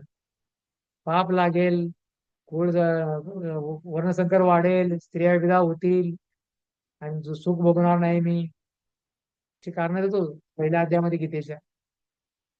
तर ही अर्जुनाची स्थिती होती. विसरला होता, देहात्म बुद्धीमध्ये आला होता, मी यांना मारल्यानंतर काय होईल, मला पाप लागेल. पण भगवंतांनी सांगितलं की अरे हे तर शरीर नाही, आत्मा आहेत, यांना जर तू मारला तर त्यांना चांगलं दिव्य शरीर प्राप्त होणार आहे. याचा अर्थ नाही की उद्यापासून दुसऱ्या लोकांना मारायला चालू करायला आपण, नाही. तरी भगवंताच्या आदेशानुसार ते अर्जुनाने युद्ध केलं म्हणून त्याला पाप लागलं नाही. जरी कोणी आपल्याला काही व्यक्तीवर हातामध्ये कायदा घेतला, मारू लागला, तर त्याला फाशीची शिक्षा होईल. पण अर्जुनाने तेच कार्य केलं, तो विजयी झाला, परमवीर चक्रपरात झालं. त्याच प्रकारे तर अर्जुनाची स्थिती होती, देहात्म बुद्धीमध्ये आला होता. तर देहात्म बुद्धीतून बाहेर काढण्यासाठी भगवंताने त्याला अर्जुन गीता सांगितली. संपूर्ण विषय करून दुसरा अध्याय गीतेचा सार संपूर्ण शरीर आणि आत्म तत्वज्ञान सांगितलं. जोपर्यंत शरीर आणि आत्म तत्वज्ञान आपण समजणार नाही तोपर्यंत आपण भक्तीच करणार नाही पुनर्जन्माबद्दल. तर कोणी मला खा प्या मोज करा, एवढं जीवन आहे शेवटी, मी कशाला भक्ती करू, एवढं मेहनत कशाला करू. सकाळी उठायचं आहे, अजप करायचं आहे, निवांत पालन करायचं आहे, शास्त्र अध्ययन करा, भक्तीशास्त्री हे ते एवढं कोण करणार. एवढं जे नष्ट आहे, बस खाऊन प्या मोज पूजा करा. म्हणून भगवंतांनी पुनर्जन्म निश्चित आहे अशा प्रकारे. तर ही अर्जुन भ्रमित अवस्थेमध्ये होता, देहात्म बुद्धीमध्ये होता, नित्य अहंकार झाला होता. तर म्हणून भगवंतांनी त्याला गीतेचं तत्वज्ञान सांगितलं. मुक्त देहात्म बुद्धीमधून मुक्त कसे होता येईल, देहात्म बुद्धीमधून मुक्त कसे होता येईल, अर्जुनाप्रमाणे देहात्म बुद्धीच्या पलीकडे जाऊन अर्जुन देहात्म बुद्धीच्या पलीकडे गेला आणि पलीकडे मुक्त जाऊन तो मुक्त झाला. मुक्ती, मुक्ती म्हणजे मी भौतिक शरीर नाही हे जाणणे. मुक्ती त्वता न तारूपम स्वरूपेण व्यवस्थितम. तर मुक्ती म्हणजे काय आहे, मी म्हणजे भौतिक शरीर नाही हे जाणणे म्हणजे मुक्ती. मुक्ती म्हणजे सायुज्य सालोद सामिप्य हे नाहीये. तर मुक्ती म्हणजे काय आहे, मी म्हणजे भौतिक शरीर नाही, तर मी सच्चिदानंद आहे भगवंताचा, आत्मा आहे. भगवंताची सेवा करणं माझं कर्तव्य आहे. श्रीमद भागवतम 2:10-16 मध्ये वर्णन आहे. मुक्ती त्वता अन्यथा रूपम स्वरूपेण व्यवस्थितम. भौतिक चेतनेतून शुद्ध चेतने जाणे हीच मुक्ती आहे. भौतिक चेतनेतून शुद्ध चेतनेमध्ये जाणे हीच मुक्ती आहे. किंवा मी म्हणजे शरीर नसून आत्मा आहे हे जाणणे म्हणजे काय आहे आपल्यासाठी, भक्तासाठी मुक्ती काय आहे? मी शरीर नाही आहे, आत्मा आहे एवढं जाणलं ते तुम्हाला मुक्ती प्राप्त झाली. सायुज्य सालोक साठी या प्रकारच्या 5 प्रकारच्या मुक्तीची अपेक्षा करायची गरज नाही. तसं शिशुपाल, जरासंध यांना कंसाला अनेक प्रकारच्या मुक्ती प्राप्त झाल्या. तर भक्त केवळ भक्ती करून मुक्ती प्राप्त करू शकतो. अशा प्रकारे मी शरीर नाही आत्मा आहे एवढं जरी समजलं आणि आत्म्याचं कार्य आहे भगवंताची सेवा करणं, तरी आपल्याला मुक्ती प्राप्त होऊ शकते. गीता ह्या चेतनेला जागृत करते. मी शरीर नाही आत्मा आहे, तर ह्या चेतनेला जागृत करते. मी ते अहंकार तो बाहेर काढण्यासाठी आपल्याला जागृत करते. म्हणून शेवटी अर्जुन म्हणाला, नष्टो म स्मृती लब्धा करेशे वचनम तवम. माझा मोह नष्ट झालेला आहे. कधी? संपूर्ण गीता ऐकल्यानंतर. पहिले तर फार मोठमोठ्या उड्या मारत होता की मी हे करेन ते करेन, अग्नीमध्ये प्रवेश करेन, भीक मागेन, असं काही करत होता. पण शेवटी गीता श्रवण केल्यानंतर तो म्हणला की माझा सर्व मोह नष्ट झालेला आहे. आता मी काय करणार? तुम्ही जे सांगाल ते मी करण्यासाठी तयार आहे. भगवान श्रीने काय सांगितलं? आता तू तुझं गांडीव उचल आणि युद्ध कर. आणि अर्जुनाने युद्ध केला आणि विजयी झाला. अशा धर्माची स्थापना त्यांनी केली आणि विजयी झाला आणि मोठा राजा बनला तो. अशा प्रकारे तर हा गीता चेतनेला जागृत करते आणि ह्याचं उदाहरण आहे अर्जुन. ही गीता श्रवण केल्यानंतर आपण नित्य अहंकार देहात मध्ये राहिलं नाही पाहिजे. आणि अशा प्रकारे मी भगवंताची सेवक आहे, भगवंताची भक्ती करणं माझं कर्तव्य आहे आणि भगवंताच्या आदेशानुसार आपल्याला जीवनामध्ये कार्य केलं पाहिजे. म्हणून गीतेचं जीवनामध्ये पालन केलं पाहिजे. भौतिक चेतना काय आहे? भौतिक चेतना काय आहे? मी आणि माझं. संपूर्ण जग मी आणि माझ्यामुळे चाललेलं आहे. मी म्हणजे शरीर आहे आणि संपूर्ण काही माझं आहे. संपूर्ण खुर्ची माझी आहे, घर माझं आहे, पैसा माझा आहे, सर्व काही माझं आहे. संपूर्ण सगळं काही मी मुळे चालत आहे. तर योग्य भावना काय आहे? श्रीकृष्ण सर्जन करता भोगता आहेत. भोगता राम यज्ञतप सा सर्व लोकमय शरण सुहृद सर्वभूताना ज्ञात्वा शांती महाप्रचेती. योग्य भावना काय आहे? चुकीची भावना, भौतिक चेतना, मी आणि माझं. आणि योग्य भावना काय आहे? सर्व काही श्रीकृष्णाचं आहे, श्रीकृष्ण भोगता आहेत, मी त्यांचा सेवक आहे. ही योग्य भावना आहे. ते केवळ म्हणलं नाही पाहिजे, पण खरोखर ते जीवनामध्ये आचरण पण केलं पाहिजे. जीव केवळ त्यांचा सहकार्य करू शकतो. केवळ श्रीकृष्णाला आपल्याला काय करायचं आहे? सहकार्य करायचं आहे. सर्व काही भगवंताचे आहे, सर्व भूमी गोपालकी आहे आणि त्याला भगवंताच्या सेवेमध्ये तुम्हाला लागतं काय करायचं आहे? लावायचं आहे. उदाहरण दिलेलं आहे. यंत्राचा भाग यंत्र चालण्यासाठी सहकार्य करतो. यंत्राचा भाग यंत्र चालण्यासाठी सहकार्य करतो. शरीराचे अवयव शरीर चालण्यासाठी सहकार्य करतात. पण पाय चालतात, हात आहार घेतात, दात चावतात, सर्व पोटाच्या भोगासाठी करतात. जसं यंत्राचा भाग आहे अंश पूर्णाची बरोबरी करू शकत नाही. यंत्राचा भाग जर ते यंत्रापासून बाहेर काढला तर त्याला काही शून्य किंमत आहे. पण ते यंत्राचा जर लावला तो तर त्याचं 1000-लाख रुपये किंमत आहे त्याची. तर त्याच प्रकारे शरीराचे अवयव आहेत, हात, पाय, कान, नाक, डोळा, ते जे शरीराशी संबंधित आहेत. काय करतात? ते शरीराला मदत करतात. त्यामुळे ते हात पण आनंद होतात, शरीर पण आनंद होतात. पण शरीर म्हणलं तरी अवयव म्हणले नाही मी ऐकता आनंद घेईन, कधी जीवनामध्ये आनंद घेऊ शकणार नाही. तर म्हणून जीवाचा उद्देश आहे भगवंताच्या सेवेसाठी कार्य करणे. शरीराचा अवयव आहे, जे शरीराचे अनेक हात पाय जे आहेत संपूर्ण शरीराच्या पोटासाठी असे कार्य करतात, त्याची सेवा केली पाहिजे. अंशाने पूर्ण सेवा केली पाहिजे. पोट भोगता आहे, पोटाचे पोषण झाले नाही तर इतर अवयव काम करू शकणार नाहीत. पोट भोगता आहेत म्हणून ते म्हणून झाडाच्या मुळावर पाणी घातल्यानंतर संपूर्ण झाड संतुष्ट होतं. त्याच प्रकारे पोटाला अन्न पुरवलं सर्व इंद्रिय संतुष्ट. त्या प्रकारे भगवंताची भक्ती केली आपण तर सर्व काही संतुष्ट होतं. अशा प्रकारे झाडाच्या मुळाची पाणी घातल्याने संपूर्ण झाडाचे पोषण होते. येतात तरुण मुशेनेनं तर्पेतसह भुजोपशाखा. तर हे वर्णन आहे. त्याचप्रमाणे जीवाने परमभोक्त्याच्या भोगात सहकार्य करावे, भगवंताची सेवा केली पाहिजे. सर्व कार्याचे भोक्ता कोण आहेत? भगवंत आहेत, मी भोक्ता नाही. बोटाने असा विचार केला की मी स्वतः खाईन तर ते असंभव आहे. त्याचप्रमाणे स्वामी संतुष्ट झाला तर सेवक देखील संतुष्ट होईल. बोट म्हणलं की मीच खाणार आहे, तर त्याची संतोष होईल का? सर्व शरीर निर्जीव होऊन जाईल, पण बोटाद्वारे मुखामध्ये जर आपण प्रसाद खाल्ला, शरीर संतुष्ट होईल. अशा प्रकारे त्याच प्रकारे स्वामीला संतुष्ट केलं आपण, तर सेवक देखील संतुष्ट होईल. कृष्णाची सेवा केली आपण, तर आपण जीव पण संतुष्ट होऊ शकतो. म्हणून तर पुढचा आहे 16. ब्रह्मन कोण आहे? ब्रह्मन कोण आहे? ब्रह्मन भगवद्गीता 14व्या अध्यायातील 27व्या श्लोकामध्ये वर्णन आहे. ब्रह्मन ही प्रतिष्ठान हा श्लोक आहे. कृष्ण म्हणतात की ते ब्रह्मणाचे आधार आहे. ब्रह्म, परमात्मा, भगवान, भगवंताची 3 ओळख आहेत जाणण्याची. एक आहे ब्रह्मन, दुसरा आहे परमात्मा, आणि तिसरा आहे भगवान साक्षात्कार. ब्रह्मेत्मेती परमात्मेती भगवान येते शब्द ते. तर हे तत्वज्ञान आहे, थोडं कठीण आहे थोडं समजण्यासाठी, कारण कृपालाने थोडं हे दिलेलं आहे ठिकाणी. तर त्यामध्ये पूर्ण समजणार नाही आज, तर जास्तीत जास्त आपण की थोडं एक 5 मिनिटं चर्चा करू, त्याच्यानंतर प्रश्न उत्तर काय असेल ते विचार करू शकू. तर ब्रह्मन कोण आहे? ब्रह्मन परमात्मा भगवान. ब्रह्मन म्हणजे ब्रह्मज्योती, सूर्यप्रकाश, परमात्मा मध्ये सूर्य, आणि भगवान म्हणजे सूर्य लोक. ब्रह्मन, परमात्मा आणि भगवान. जसं 5वीचा विद्यार्थी आहे, 10वीचा विद्यार्थी आहे आणि 12वीचा विद्यार्थी आहे, अशा प्रकारे. किंवा रेल्वेची लाईट आहे, रेल्वे आहे आणि रेल्वेचे लोक, 3 प्रकार उदाहरणे जातात. तर सर्वात श्रेष्ठ काय आहे? सूर्यलोक किंवा जे आहेत रेल्वेमधील लोक. अशा प्रकारे लाईट म्हणजे रेल्वे नाही, किंवा डबे म्हणजे रेल्वे नाही, तर आपली जी संपूर्ण ज्ञान जे आहे त्यातले जे लोक आहेत.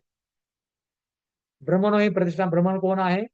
कृष्ण म्हणतात तेच ब्रह्मणाचे आधार आहेत. ब्रह्मणो ही प्रतिष्ठा. ब्रह्मणाचा आधार तेच आहे भगवंत. ब्रह्मा, परमात्मा, भगवान त्याचे आधार तेच आहे भगवान. ब्रह्म म्हणजे ब्रह्मज्योती, काय लोक ज्योतीची पूजा करतात. परमात्मा म्हणजे भगवंत हृदयामध्ये परमाच्या रूपाने उपस्थित आहेत. आणि तिसऱ्या म्हणजे साक्षात पूर्ण पुरुषोत्तम भगवान श्रीकृष्ण. ब्रह्मसूत्रामध्ये वर्णन आहे, हे भगवान रूपी सूर्याची किरणे आहेत. ब्रह्मसूत्र, सूर्याची किरणे म्हणजे ब्रह्म आहे. जर कोणी किरणाची उपासना करत असेल तर ब्रह्माची उपासना करतोय, ब्रह्मज्योती जात होते. भगवद्गीता 15व्या अध्याय ते 18 श्लोकामध्ये वर्णन आहे, पुरुषोत्तम ब्रह्मन, पुरुषोत्तम ब्रह्मन व परमात्म्याच्याही पलीकडे आहेत. तर भगवान साक्षात्कार आहे, पूर्ण साक्षात्कार आहे, संपूर्ण पूर्ण ज्ञान साक्षात्कार आहे. ब्रह्मन फक्त ब्रह्मज्योतीचं चिंतन करणे, परमात्मा फक्त योग ध्यान करणे, फक्त हृदयामध्ये हे करणे. पण पुरुषोत्तम साक्षात्कार जो आहे, भगवंताचं समोरासमोर दर्शन घेऊन कार्य करणे. तर ब्रह्मसंहितेमध्ये वर्णन आहे, ईश्वर परम कृष्ण सच्चिदानंद विग्रह आदि आदि गोविंद सर्व कारण कारणम. तर ब्रह्मन म्हणजे काय आहे? ब्रह्मन पण सत्य आहे, परमात्मा सत आणि चित आहे. ब्रह्मन म्हणजे शाश्वत आहे. असं नाही की सूर्याची किरण चुकीची नाहीत, ते पण शाश्वत आहेत. परमात्मा शाश्वत आहे, चेतनामय आहे, आणि भगवान सत चित आणि आनंद पूर्ण साक्षात्कार आहे. भगवान साक्षात्कार म्हणजे शाश्वत आहे, चेतनामय आहे आणि पूर्णपणे आनंदमय आहे. तर कठोपनिषदामध्ये वर्णन आहे, नित्य नित्यानाम चेतना चेतनाम एको बहुनाम विद्याती कामान. जर भगवंत निराकार असते तर परिपूर्ण होऊ शकले नसते. तर कठोपनिषदामध्ये वर्णन आहे की निषेध आहे, जर भगवंत निराकार आहे, आता हे ब्रह्मज्योती जी आहे निराकार आहे, कुठलं प्रकारचं रूप नाहीये.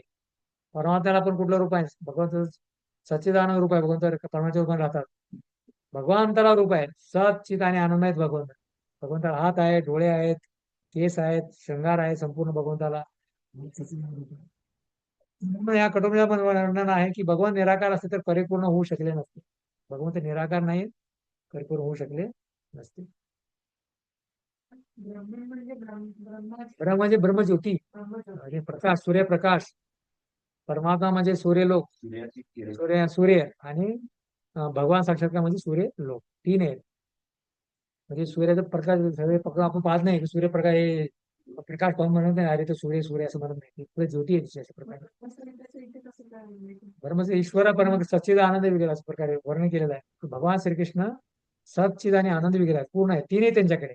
परमात्म्यामध्ये सत आणि चित आहेत, आणि ब्रह्मामध्ये फक्त सत आहेत, शाश्वत आहे ते पण पूर्ण नाही अशा प्रकारे. पूर्ण साक्षात्कार आहे, भगवान साक्षात्कार आहे अशा प्रकारे. तर ब्रह्म, परमात्मा आणि भगवान तिघांमध्ये हे अंतर या ठिकाणी दिलेलं आहे. त्यासाठी त्यांच्या सर्वच असले पाहिजे, आकार सुद्धा. भगवंत परिपूर्ण होऊ शकले नसते, त्याच्या सर्वच असले पाहिजे, आकार सुद्धा. तर म्हणून भगवंताच्या शक्ती आहेत, पराशक्ती, विविध सोयते. हे भौतिक जगात त्यांची शक्ती आहे, सूर्यतत्वापासून बनलेले आहे, सांख्य तत्व. आपल्या पालन पोषणात परिपूर्ण आहेत, त्यामागे भगवंताचा हात आहे. जाण्यासाठी जीवाला सुद्धा सुविधा देण्यात आल्या, पण गीतेमध्ये अशा प्रकारचे पूर्ण ज्ञान दिलेले आहे. तर शेवटचा आहे 18वा वेद काय आहेत. हे संपूर्ण कृपादानी भूमिकामध्ये वर्णन केलं आहे. सारांश मध्ये या ठिकाणी वेद काय आहेत. वेद म्हणजे ज्ञान आहे. याचे ज्ञान अचूक आहे. शेण मल स्पर्शाच्या विरोधाभासाने अनुमोदन करतात. वेद वेद म्हणजे ज्ञान, म्हणजे भगवंताचे शब्द आहेत वेद मध्ये. ते ने ब्रह्मरद या आधी गवय मुळे ते सूर्य, भगवंताच्या मुखातून आलेले शब्द म्हणजे वेद आहे संपूर्ण. तर हे ज्ञान आहे. काय आहे. भगवद्गीता म्हणजे वेद आहे संपूर्ण. हे अचूक आहे. शेण मल स्पर्शाच्या विरोधाभासाने पण अनुमोदन करतात. वेदामध्ये वर्णन आहे. शेण काय आहे. एका प्राण्याची विष्ठी आहे गायीचे, गायीचं शेण, पण त्याचं पण अनुमोदन करतात की हे शुद्ध आहे, पवित्र आहे. ते पण अनेक निर्जंतुक त्यामध्ये गुणधर्म आहेत अशा प्रकारे. किंवा शंख आहे, एका प्राण्याची हड्डी आहे, पण त्याला पण पवित्र मानलेलं आहे, कारण वेदामध्ये वर्णन आहे.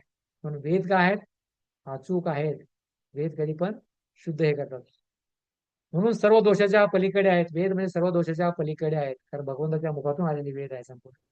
संपूर्ण दोषाच्या पलीकडे आलेले आहेत. तर अशा वेदांचे सार काय आहे. अशा वेदांचे सार ही गीता आहे. सर्व वेदांचा सार काय आहे. गीता आहे. याला जाणण्यासाठी संशोधन करण्याची आवश्यकता नाही.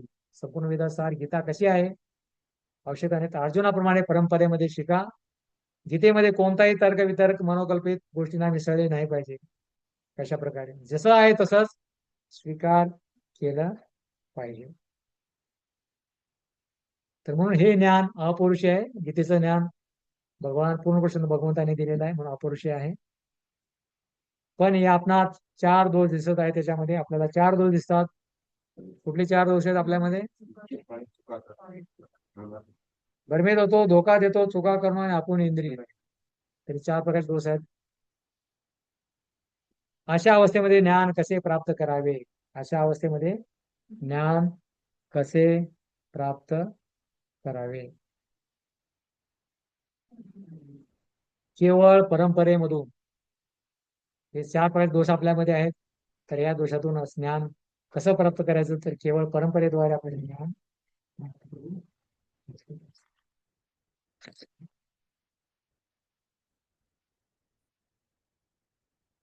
ठीक आहे. शेवटचा एक भाग येऊ या ठिकाणी. तर परंपरेतून आलेले ज्ञान काय आहे. गीता भगवंताचे आदेश पालन करणे शिकवते. परंपरेत आलेले ज्ञान आहे. गीता भगवंताचे आदेश पालन करणे शिकवते. संपूर्ण गीतेमध्ये भगवंताचे आदेश आहेत.